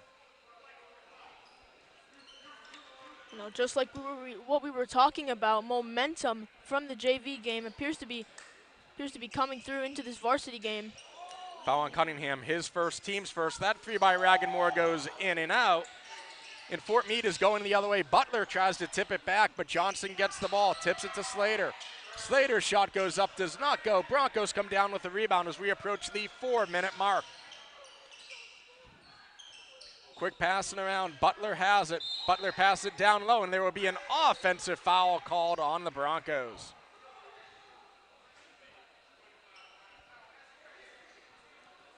It's going to be called on Pagaro. That's going to be his first, second on the team. As Fort Meade looks to inbound it, that is Slater to inbound. Gets it to Screen. Screen has the ball taken away from him. Pagano kisses it off the glass. That does not go. Raganmore gets the rebound, gets to Vanderveer, down to Pagano. That one does not go. Pagano gets his own rebound. That ball is loose, and Fort Meade is going the other way. 3 minutes, 45 seconds to go. Broncos up by 13. Berrien has it from the top of the key. He's now driving. That running floater kisses off the glass, does not go. Ramirez comes down with the rebound. Ramirez gets it over to Butler. Butler down to Vanderveer, to the top of the key, back to Ramirez. That three-point shot goes up, does not go. Rebounded by Pagaro. He kisses it off the glass. They're going to count the basket.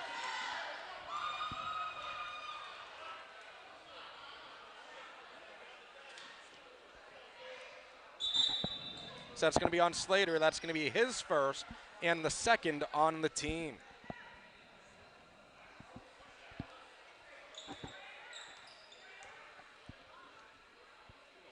The after shot does go in for Pagaro.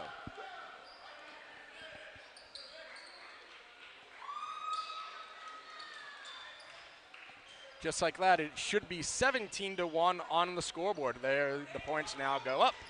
Fort Meade is coming in, and they are quickly with the press, able to break this double team with the passing. Johnson's three-point shot goes up, does not go. Broncos try to come down with the rebound, but they cannot. Betrian has it coming down that far sideline. He is quickly double teamed. Gets it down to Johnson. Johnson looking down low. He picks up his dribble. 3 minutes to go in this first half, in this first quarter rather. That layup by Cunningham goes his third point of the night. He has all three of Fort Meade's points. Coming the other way, that's Raganmore. Gets it to Butler. Butler from the top of the key. He'll pull that out. He'll set up this offense. So the Broncos with an outstanding opening quarter. Quick passing around, gets it to Butler. Butler gets it to Vanderveer. Vanderveer to David, and there is going to be a foul on the play. 2:36 to go.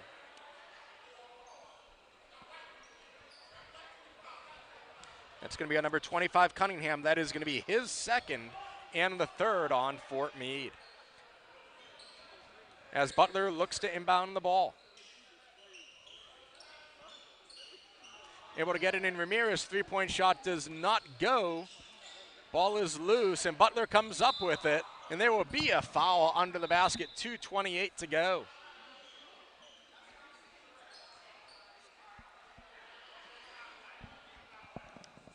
And that's going to be on Cunningham. That's now going to be his third. The team has four, and that's going to bring Slater back into the game.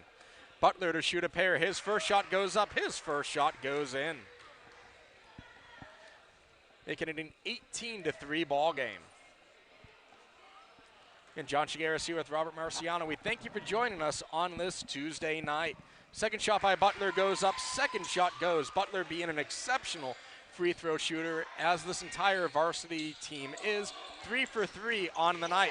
That ball is loose. Broncos end up getting it. Pass down to Raganmore. Kisses it off the glass, and Chase has his 7th point of the night. It is 21-3. Broncos continuing this press. Fort Meade is able to break the press with passing, but the Broncos end up coming up with it. They're going the other way. That's David with the ball from the top of the key. Coming in, that running jumper is up. That running jumper by David does fall in. It's now 23-3. We are under 2 minutes to go. 20-point lead, and the Broncos are having their way with this game.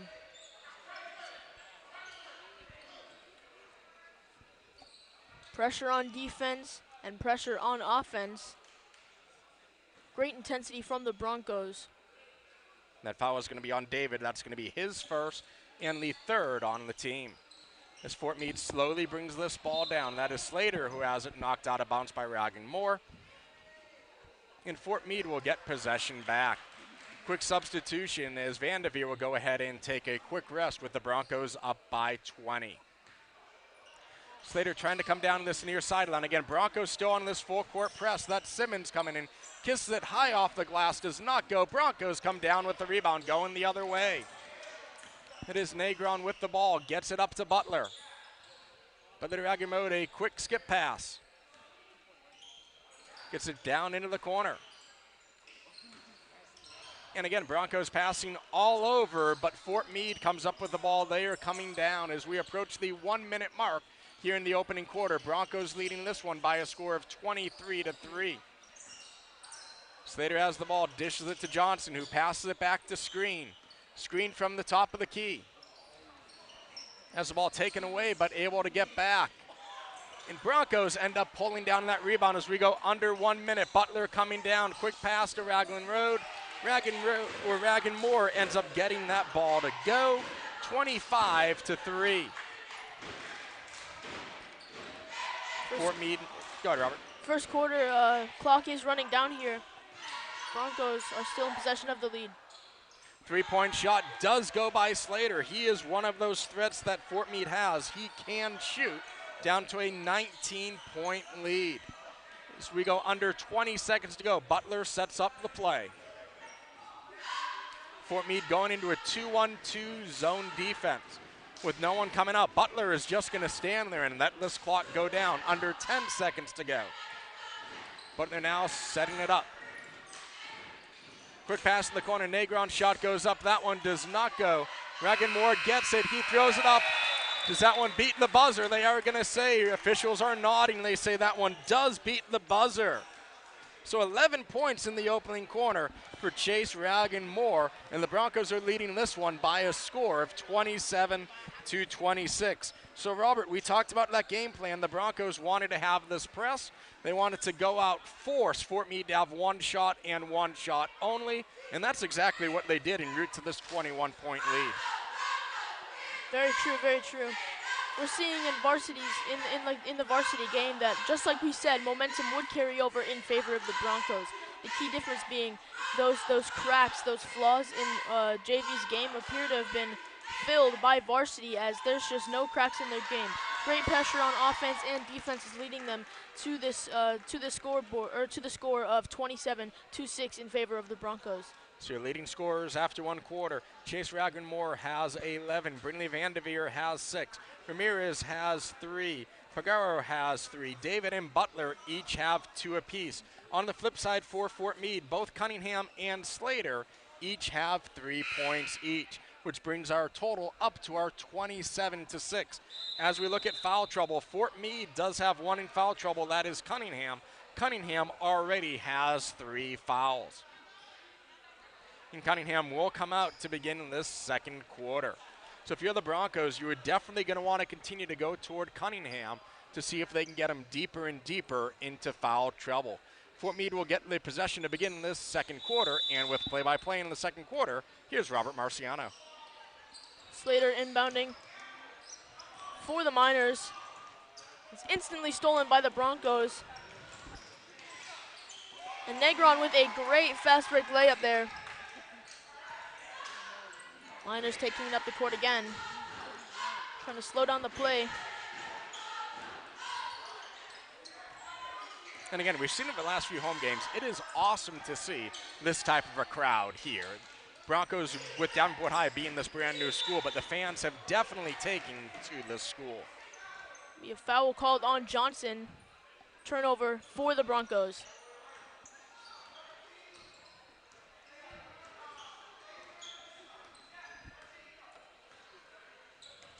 And why wouldn't these fans be entertained? We saw how great that JV game, the last live broadcast we had for the Broncos here on the Broncos Broadcasting Network, you had Butler who hit that half-court Hail Mary to beat Discovery. So absolutely, word is starting to get out, and fans are starting to turn out to these games, which is definitely an awesome sight to see. A lot of schools do not have the turnout that this school has had in all sports across the board. Berrien taking it up the court for the Miners, trying to drive in, passes it out. Pump fake there, but the jump shot does miss mid-range. And Negron with the ball again, deep pass. He does lose it. And that will be Miners' ball. And Mackin more smartly, when he couldn't get the ball, just tried to end up throwing the ball in, and he ended up throwing it off of Fort Meade, so Broncos will end up getting possession. Smart heads-up play by Chase. 3 will go in and out, but Broncos recover the ball again.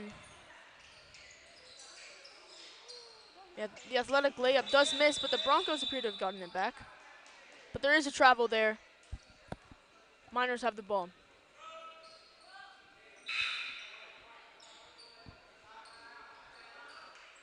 So Andrew Jarrett will come in for the Broncos, and David will take a much-deserved rest. David has been all over this court for the Broncos. Correction, it appears the Broncos will inbound it. And I think that's what the discussion is who actually traveled on that possession, because it looks like both the Broncos and the Miners had the ball, so it could have even been called a jump ball, but they elect to give it to the Broncos. 3 goes in and out, but there was a whistle blown.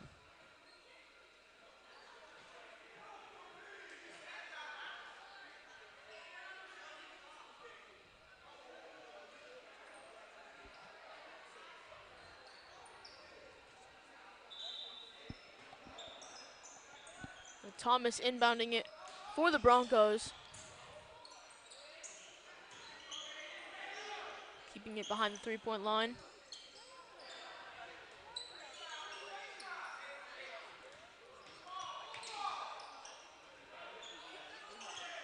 Fort Meade's defense is definitely starting to play up this tempo, reminiscent to what the JV did for Fort Meade in the second half of that JV game.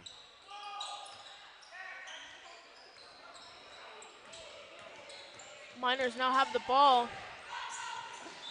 Try to pass in the paint, but it will go out of bounds. Broncos ball. For me to go ahead and we'll make a substitution as Simmons makes his way into the game. Cunningham will take a seat with his 3 fouls.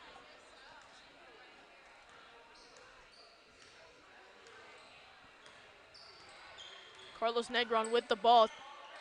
Top of the key, takes a 3 and drills it.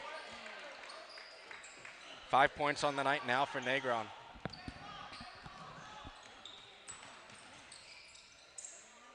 And if you're Fort Meade, that's exactly what you want to do. Come right down the court and answer like Berrien just did. Great contact layup from the Miners. Trying to answer it with the 3, and they do. Broncos, stunning 3-point plays. You have Vanderjar, who just comes into the game. Why not get the points on the board? Miners cannot answer. Broncos ball.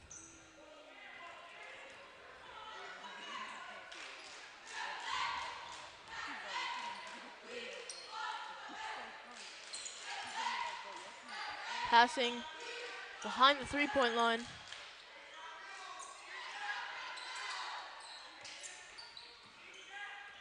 Tries to pass in the paint, they lose it, and it's the Miners' ball now.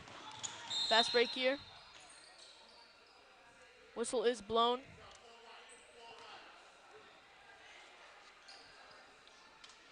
And a good foul there for the Broncos to go ahead and to stop that fast break opportunity. We talk about so many times, good times for a foul, bad times. That was definitely a good time for the Broncos. Miners now trying to go into the paint. Shot is blocked as the Broncos now have the ball. Like we've been seeing, pressure on defense is exactly what the Broncos need to keep this lead. Very nice ball handling from the Broncos. This is one of the rare times that we've seen the Broncos actually out-height an opponent. Beautiful, beautiful layup there. And gets the foul. It's going to be on 21 Slater. That is going to be his second.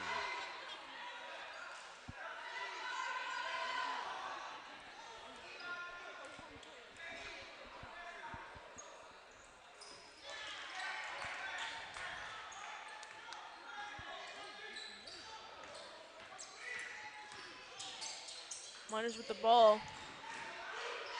Right wing, they take a three. Does not connect though. Rebounded by the Broncos to take them up the court quickly.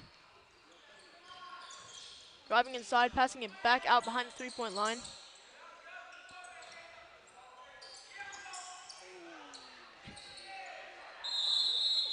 Jump ball now. It's a great second chance opportunity there by Shakel. Shakel did lose possession of the ball, was able to somehow see it out of the corner of his eye and made sure to get his body wrapped all around that ball to keep possession for the Broncos.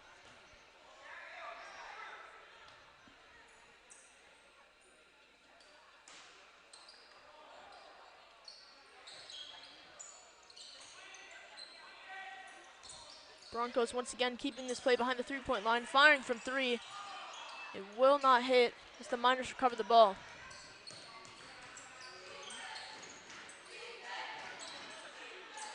Broncos stealing the ball now. Left wing three from the corner, it will miss. Broncos get the rebound, trying to go for second chance points now. Fires another three, and again another miss. Now, Miners recover, are taking it up the court. This one thing the Broncos, again, just like in the JV game, they are boxing out. They are getting rebounds on both sides of the floor. Splash there from the Miners. Be 3 points for them. And Screen is one of those two players we highlighted in the opening. Has that deadly three-point shot. Now we see Carlos Negron again with this playmaking. Seeing a lot of that from him this game.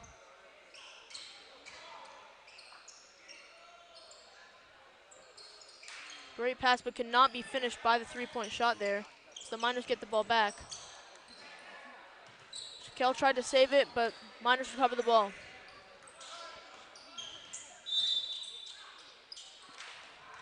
Whistle is blown on that shot, as the Miners will get 2 shots. Foul's going to be on number 31, Thomas. That is going to be his first, and that is going to be the 5th on the team. Berrien shooting 2 now. Now in the second quarter, the score is 38-11 in favor of the Broncos with 2 minutes, 39 seconds to go.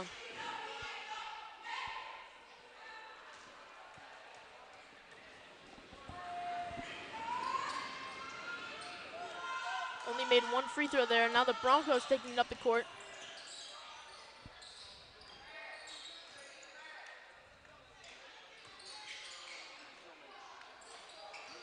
Mid-range shot will miss. Going for another mid-range jumper. It misses again. Now the Miners have the ball.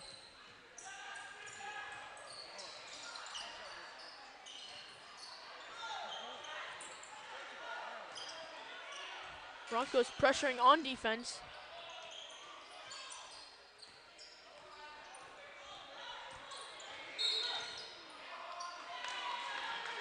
Great play from the Miners with Berrien getting an and 1 layup there. Lots of contact, and he still drills the layup. Gonna be 1 shot for the Miners. Foul is going to be on number 15, Negron. That's going to be his first. Team now has 6. As David checks into the game for the Broncos. So both teams now in the bonus.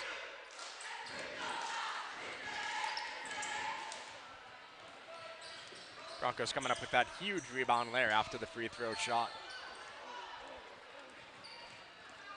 Miners on the fast break. Absolutely blocked by the Broncos.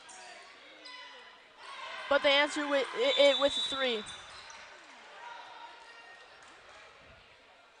Timeout will be called here with 1 minute 44 left in the second quarter. And that's going to be Slater. Again, Slater can hit that three-point shot. Second one he has hit today. Cuts the lead down to a 21-point lead.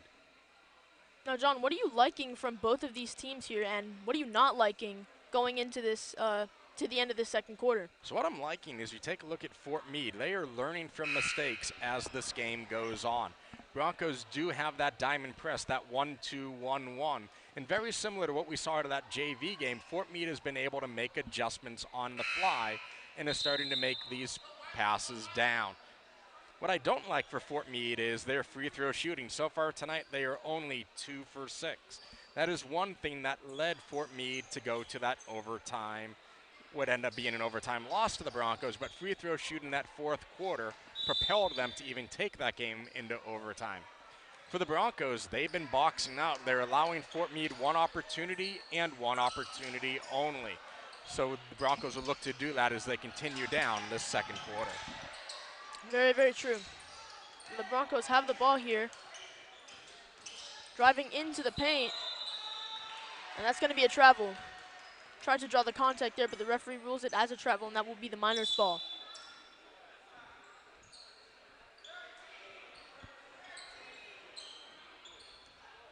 And right now, the Broncos are able to see the future of this program. We've talked about how Brindley Vanderveer is the only senior on this team. With this 21-point lead, Coach Jones is able to use some of his bench, so players are getting some playing time now that traditionally would not get it. And there's another three drilled by Fort Meade. That is Johnson who pulled that one down.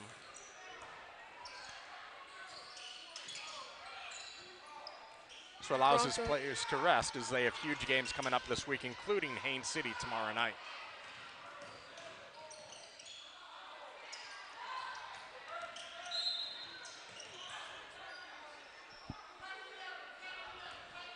Broncos with appears to be an 18-point lead with under a minute left in the second quarter.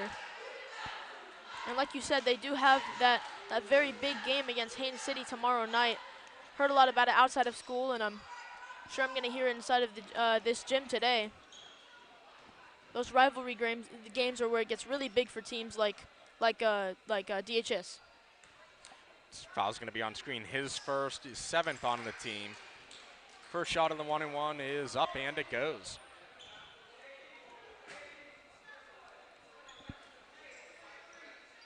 Negron now with 6 points on the night.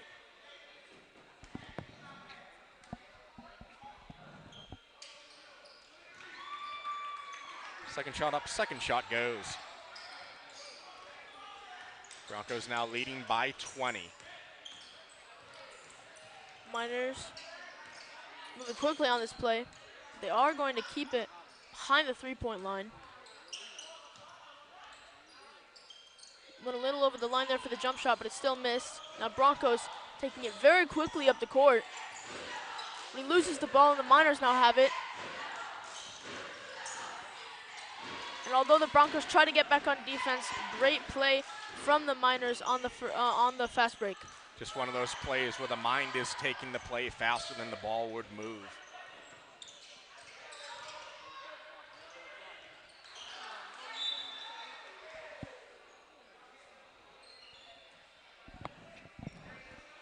.3 seconds to go here in the opening half. Broncos are probably going to hold for one shot. You are seeing the Miners try to pressure the Broncos like the Broncos pressured them in that first quarter. And that half-court prayer is not going to be answered by Fort Meade. Very strong showing from both teams, but just by the scoreboard, it's obvious that the Broncos are having the lead going into this second half. And the Broncos have had scoring all over. Again, the benefit of this lead, more players were able to get into this game. Butler has 2 points for the Broncos. Andrew Jarr has 3. Negron has 7. David has 2. Ramirez has 3. Ragged Moore has 11. Vanderveer has 6. Shakel has 3. Pagano has 3. No Broncos are in foul trouble. Everyone only has 1 foul. On the flip side for Fort Meade, Barron has 5 points. Johnson has 5 points. Slater has 6. Screen has 3. Cunningham has 3. Cunningham was on the bench as he is deep in foul trouble. So Robert, if you're the Broncos with this 18-point lead, if you are Coach Jones, what are you telling your club? Coach Jones is definitely giving them the plays that have been working, but maybe switching it up as we saw in the JV game that the Miners can get used to the plays the Broncos have, but if they switch it up but continue on that strong pressure on offense and defense, they could easily take this lead all the way to the fourth quarter. So interesting note for Fort Meade. Fort Meade elected not to go to the locker room. They are just sitting on the bench. during this halftime. Something I don't think I have ever seen in a high school game, a team not go to the locker room.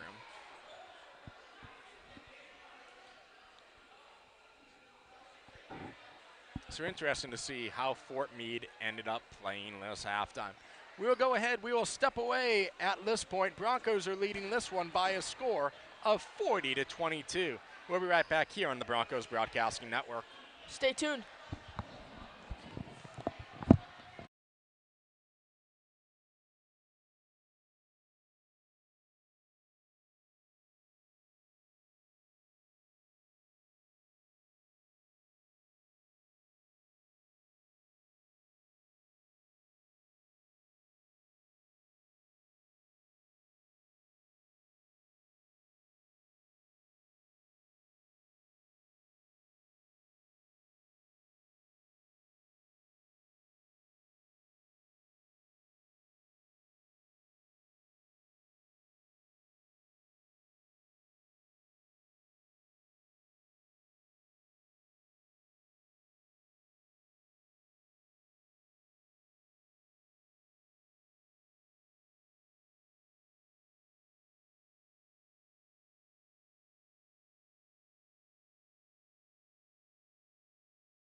Back here at halftime, we have 1:15 to go in halftime. Davenport Broncos leading the Fort Meade Miners by a score of 40-22. John Chigaris alongside Robert Marciano. And Robert, we talked about our keys to the game. Broncos were able to do that. They were able to get this press. They were able to hold Fort Meade to one shot and one shot only, and they were getting costly turnovers, which generated points for the Broncos. It's very true, and we're seeing that both teams are now on the court warming up, and that will come to a close very soon here as the second half will start. So if you're the Broncos, they're probably going to bring their starters out to begin this third quarter. The question is, how long do these starters play? The Broncos still have two huge games this week, as it is the last week in the regular season. Tomorrow night, both boys and girls varsity basketball travel to Haines City. That's the last regular season game of the season for the girls varsity team. And then on Thursday, the boys have McKeel here. So huge divisional games still coming down the stretch. So it's one of those, you want to try to rest these starters, but at the same time, you also don't want to rest them too much going into those final two games. Very true. You don't want to drain their stamina, but you also don't want to drain their skill. You have to find a good balance between that as a coach. Coach Jones definitely knows how to walk that fine line. Very true. Lots of great coaching staff for the Broncos. And it's amazing, as we talked about a lot with our volleyball team, we talked about it with our girls soccer team.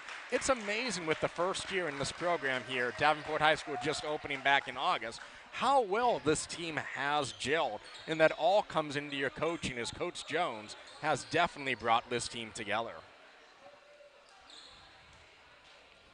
And as Coach Jones has said in interviews on the Broncos Broadcasting Network, it's amazing what this team has done, seeing they didn't even get to have a full summer program.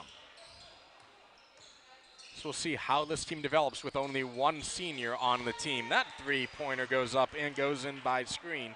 6-point of the night, that is his second three-pointer. Butler taking the ball up the court for the Broncos. A deep pass to the, blocked. Three-pointer from the right wing got blocked there by the Miners. Couldn't even get it into the air before it got swatted out of bounds. And again, with them being the young team, only one senior in Brinley Vanderveer, so it's going to be fun to see what this team does the next few years.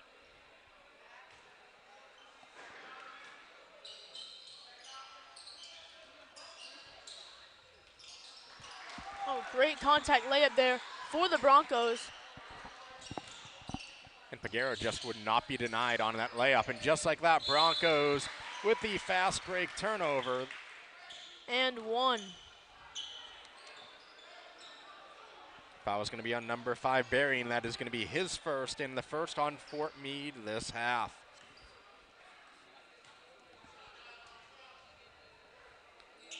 Dragon Moore, who has been incredible the last few games, will go for the point after.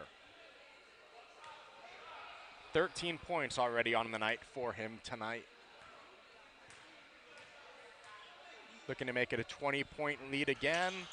That one does not go. Fort Meade comes down with the rebound, and we have a whistle on the play.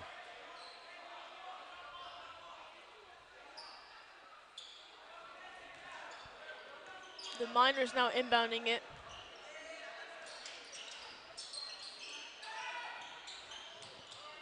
Slater inbounding it for Fort Meade.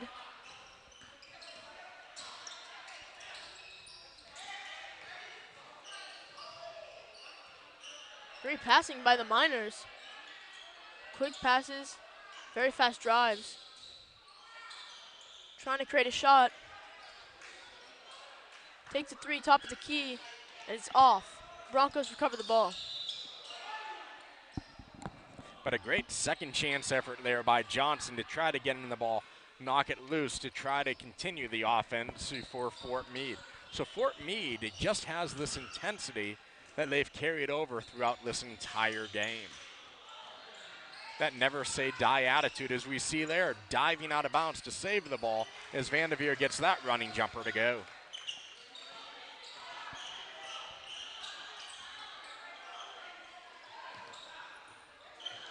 Miners are passing to try to escape the double team, but it does not work. Stolen by the Broncos. Chase with a great layup on the fast break, assisted by Butler.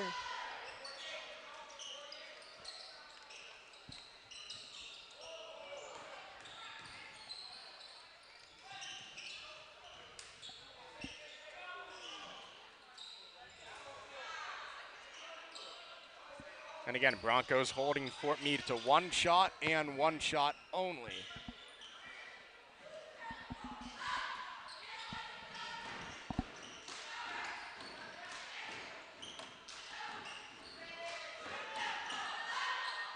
Vanderveer went for a three there, it was off. Miners recover the ball. Trying to take it up the court, fires from three, and it banks it off the backboard.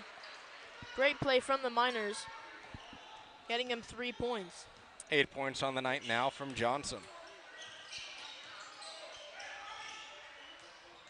So look to see if they update the score, but it looks like the 2 points that Vanderveer had have not been put on the board for the Broncos as of this second. Broncos with another 2 points from the paint. Definitely relying on layups in this going into the second half, and it's working. 48-28 in favor of the Broncos.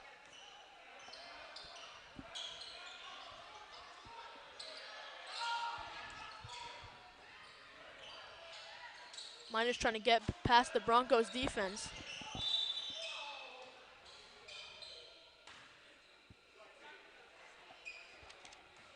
And that foul is going to be on number 10, Johnson. That is going to be his first, and that'll be on the second for the team in the second half.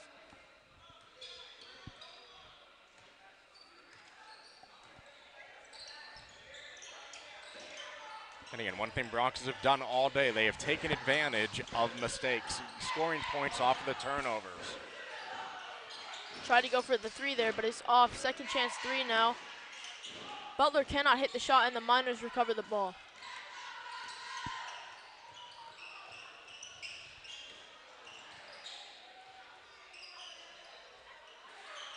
And Slater's 3 is in and out there.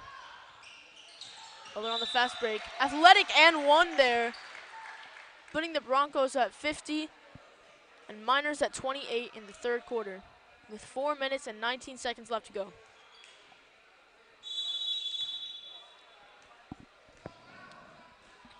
That foul was on number 30, Simeons. That is going to be his first and the third on the team. And Coach Jones is going to go ahead and he will call a 30-second timeout. So Broncos have definitely come out in this third quarter, coming out of halftime, like a absolute house of fire. Putting these starters back in, they do have that fire burning.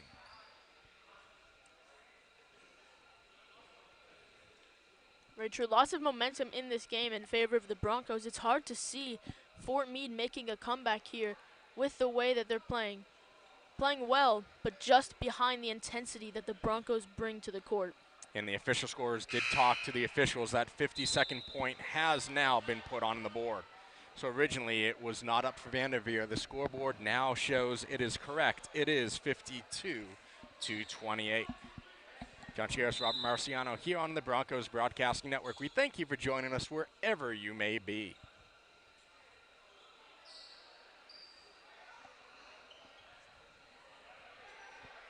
But they're going back to the free throw line. He is 2 for 2 from the line tonight with 4 points.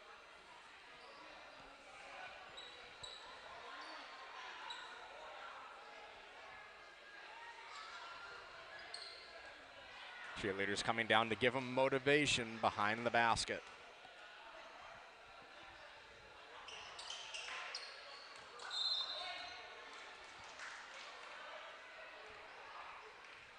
Off of Peguero, Fort Meade will get the ball. No, rather it is off of Fort Meade. Referee making the correction. Ramirez inbounding it for the Broncos. Over to Chase. Chase back to Ramirez, and back to Chase. Over to Vanderveer. Back to Ramirez. Right corner 3 does not hit it. Vanderveer with the rebound. Butler tried to go for an athletic layup there, but it does miss. And the Miners with the ball. It is just unbelievable how much taller Vanderveer is compared to everybody else on the court right now. And another 3 gets drained. Couldn't even hear it. Great swish. It's 9 points on the night for a screen. He has 3 3-pointers. Vanderveer looked like he was going to go for a dunk there, but hesitated. Just went for a little drop in. 54-31 in favor of the Broncos. So Fort Meade right now has 7 3-point shots. There's that adage, you live by the 3, die by the 3, and Fort Meade has thrown up a ton of them, but they have also hit 7 of them.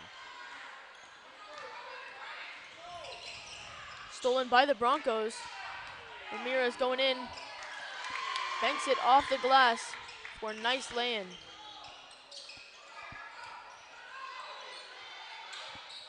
So like you were saying, another 3 from the Miners will miss there. The Broncos have the ball. The Broncos doing that great job of boxing out to hold the Miners to that one-shot deal. Look at that give and go. And just like you were saying about boxing out, I know how important that is to Coach Jones. He puts this mentality into his players. Strength, speed, it's all about the core fundamentals and athleticism to him, and it's obviously showing in this game. Boxing out, rebounding. That foul is going to be on Butler. That is his first. Team has 2. And as you take a look at Jones's club, they are so fundamentally sound.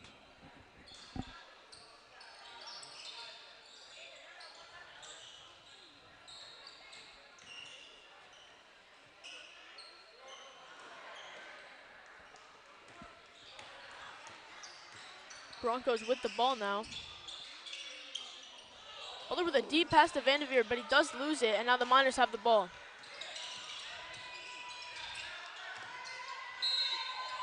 Great defense from the Broncos there, but a whistle is blown. That will be called on Negron. That appears to be his second, third on the team this half.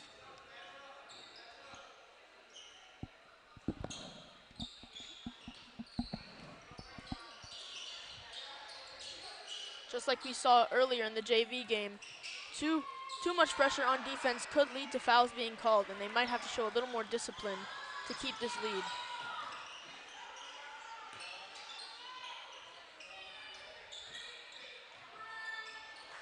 Broncos missing the 3, and now the Miners have the ball on the fast break. Great layup there. Gonna get Miners 2 points. 7 points on the night now by Berrien. So the Broncos on the offense tonight, they are making such crisp passes, and they're not even close passes either. We're talking across court passes like here we go right there.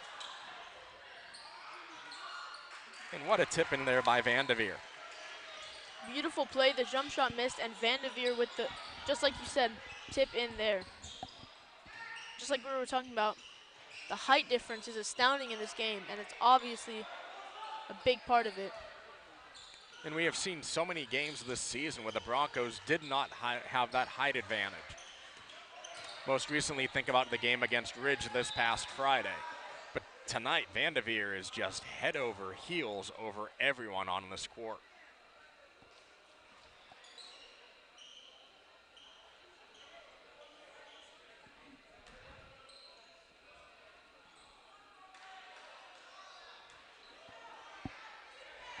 And it kind of amazes me with a 27-point lead why the Broncos are still full-court pressing.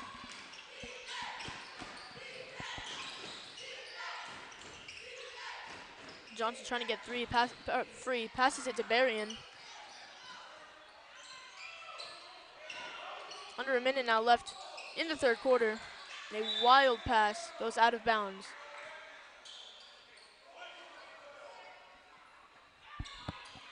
Like you were saying, it is interesting that the Broncos are still showing such intensity with such a lead, 60-33, especially with, like we were saying, such big games coming up.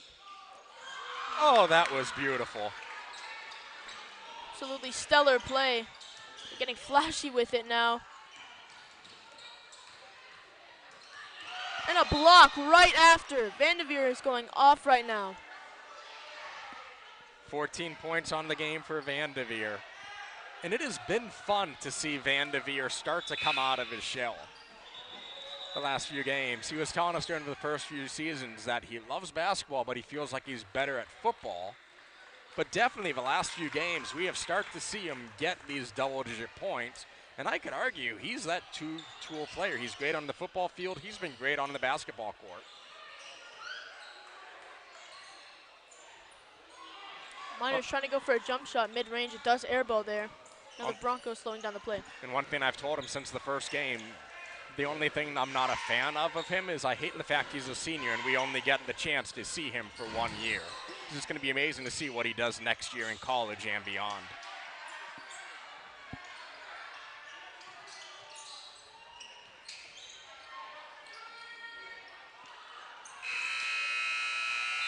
And that will end off the third quarter. Another great showing by the Broncos. Just like you were saying, it will be very, very interesting and just very extraordinary to see how Vanderveer grows after his days here as a Bronco and going into college. And it's the point how he's playing recently. Where does he go? Does he go to college to play football, or does he go to play basketball? Or is he one of those rare specimens that actually goes to college and plays both of those sports? Because based on what we've seen so far out of him, he can absolutely do it, and he is extremely coachable. Coach Jones has turned him into the basketball player he is today. Very, very true. Broncos making some substitutions as we go into this fourth quarter. Broncos currently up by 29. Remember, your high school rule of 35 applies to basketball just as it does for football. Should this become a 35-point lead, the clock will run for the duration of the game, with the exception of timeouts.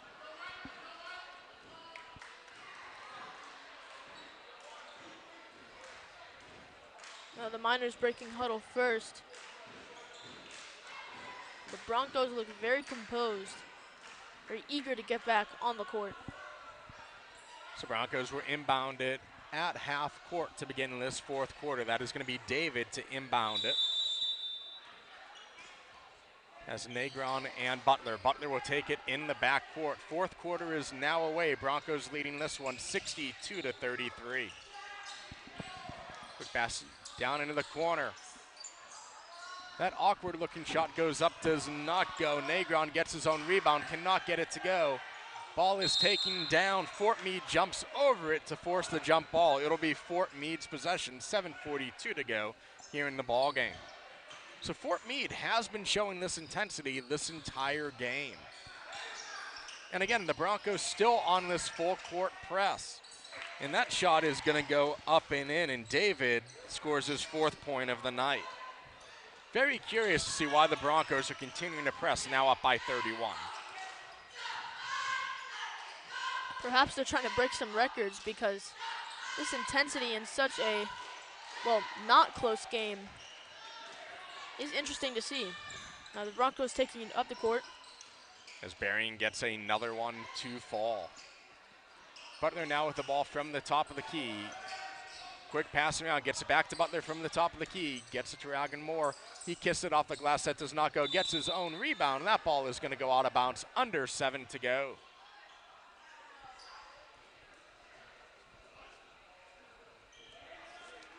That foul is going to be on number 21 Slater. That is going to be his 3rd and the 4th on the team.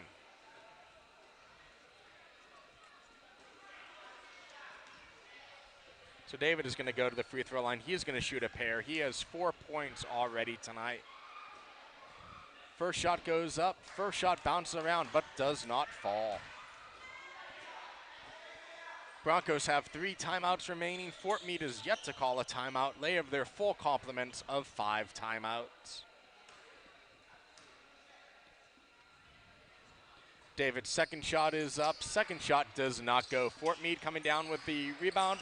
They're going to make it down that far sideline, but Butler comes up, picks off the pass. Butler gets it to go, and it is now a 31-point ball game. Adding even more points to the heap of them that they have. 66-35. Quick pass in the corner. That 3-point shot does not go. Fort Meade comes down with the rebound. That's Johnson.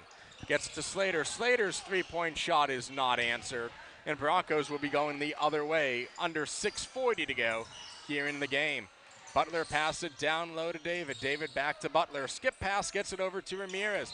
To the top of the key to Ragan Moore. And there's going to be a traveling call on Chase. 6:30 to go here in the fourth quarter.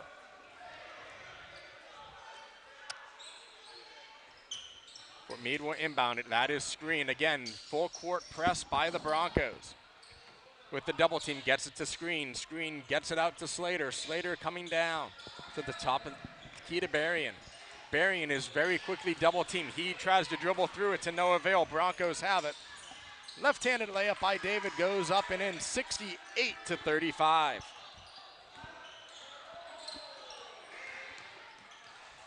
Fort Meade again able to get through this press. That is Screen. Screen gets it down to Slater in the corner. Slater takes a few dribbles. That running shot does not go. Broncos come down with it. We go under 6 minutes to play. Into the corner, Butler now running in, gets that pass away. That shot goes up, does not go. Fort Meade comes down with the rebound. And again, Broncos continuing this full court press. Skip pass over to Simmons. Simmons' 3-point shot is going to go long, rebounded by the Broncos. Ragan Moore has it, passes it up. Layup opportunity, that running jumper does not go, and Fort Meade comes up with it. They do have numbers. It's a 3-on-1. Berrien has that ball knocked away by Ragan Moore, and there will be a foul on the play. That's going to be the first one on Chase. That is going to be the fourth one on the Broncos. Johnson looking to inbound the ball. Broncos continuing to play man-to-man.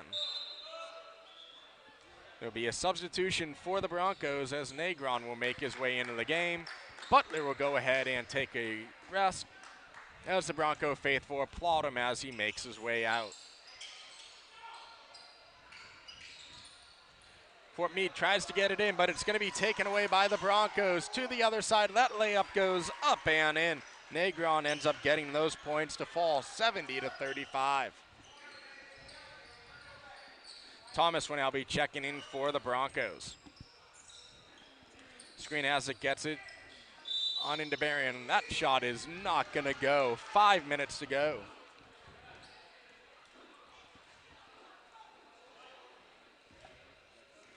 That foul is going to be on number 11, Negron. That is going to be his first and the fifth on the team. And again, because now we have that 35-point lead, this clock will continue to run. Berrien's first shot goes up. First shot does not go. Berrien is now 1 for 4 from the free throw line with 9 points. As Chase Ragan Moore will go ahead, he is now taken out of the game. 15 points on the night for him. Second shot is up, second shot goes. And there will be a timeout called by Fort Meade. So it's going to be a full timeout. 70-35 in favor of the Broncos with 4:20 left on the clock. John, how do you think, if at all, are the Miners going to fight back and try to at least close this lead a little more going into the end of this game? So it gets into this where you just have a battle against yourself. You play the game within a game. Right now, with it being this deficit, they're probably not going to win this game, but you can win the quarter. You can win possession of the ball. You can go ahead, start playing some excellent defense, and have this carry over game to game to game.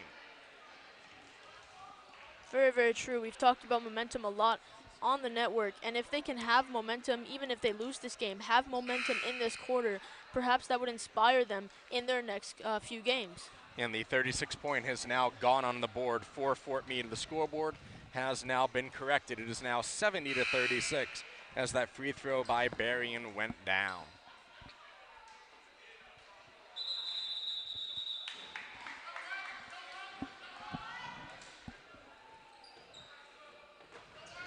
But the one thing you have to love about Fort Meade, even with being down by this many points, they are laying it all out on the court.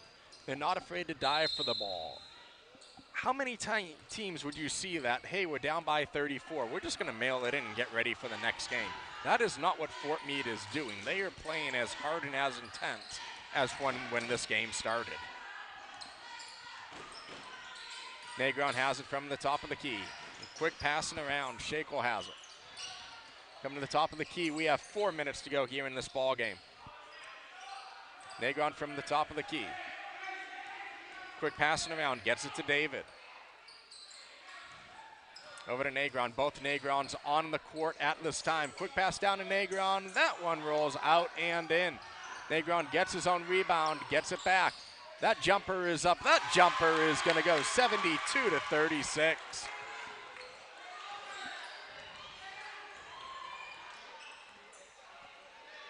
And again, Broncos able to play some of their players that typically aren't able to play.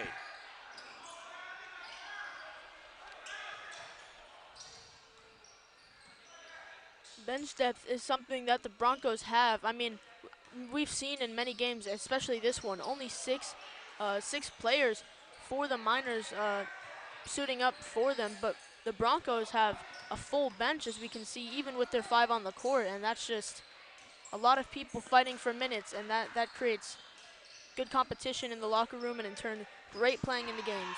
And that three-pointer by Johnson goes. That is his third three-pointer of the night. 11 points on the night in total form. It's now 72-39, which makes it even more impressive that Fort Meade is able to continue to come out with this type of intensity, only having one player on their bench. You would think that stamina wouldn't be there. But as we saw, especially in that JV game from Fort Meade, they definitely have conditioning down. That shot is going to go up and in by David. That's his 8th point of the night.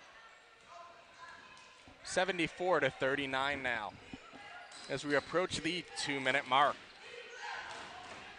And again, this crowd is still deafening with the defense chant coming from the cheerleaders. Berrien has it from the near sideline. That ball is tipped, but Simmons is able to get it. Johnson now from the top of the key gets it to Berrien. Berrien has it tipped, regains it from the logo. Now driving in that far lane, gets it down to Simmons. Simmons trying to cut in, and that ball is going to be loose, intended for Cunningham. Off of the Broncos. Fort Meade will end up getting possession to go. 1:45 to go, again with our running clock with the 35-point lead. So that'll be Johnson looking to inbound it for the Miners. Gets it into Simmons. Quick pass into Berrien. Berrien three-point shot is up. That one does not go. Ball is loose. Miners come back up with it. Quick passing away to Johnson. Johnson's three-pointer goes up. That does not go. Broncos able to come down this time. Negron will go ahead. He will set up the offense as we approach the 1-minute mark. Broncos leading this one 74-39. Negron passing it to Negron. Quick pass over to Shakel. Shakel passes it down into the corner. That three-point shot goes up by Andujar. That does not go. And Negron ends up pulling down the ball. 50 seconds to go now in regulation. Quick pass down into the corner. That three-point shot goes up. That three-point shot goes down. Shakel now has his 6th point of the night, and it is now 77-39. Fort Meade with the ball coming down that far sideline. Barron is double-teamed, trying to advance. Now kicks it out to Johnson from the top of the key. Johnson tries to answer with a three. He cannot. Screen ends up with the rebound, and there will be a foul on the play as we go under 20 seconds to go. That foul is going to be on number 11, Negron. That is going to be his 2nd. Team has 6. So the clock is going to continue to run. First free throw goes up. First free throw does not go.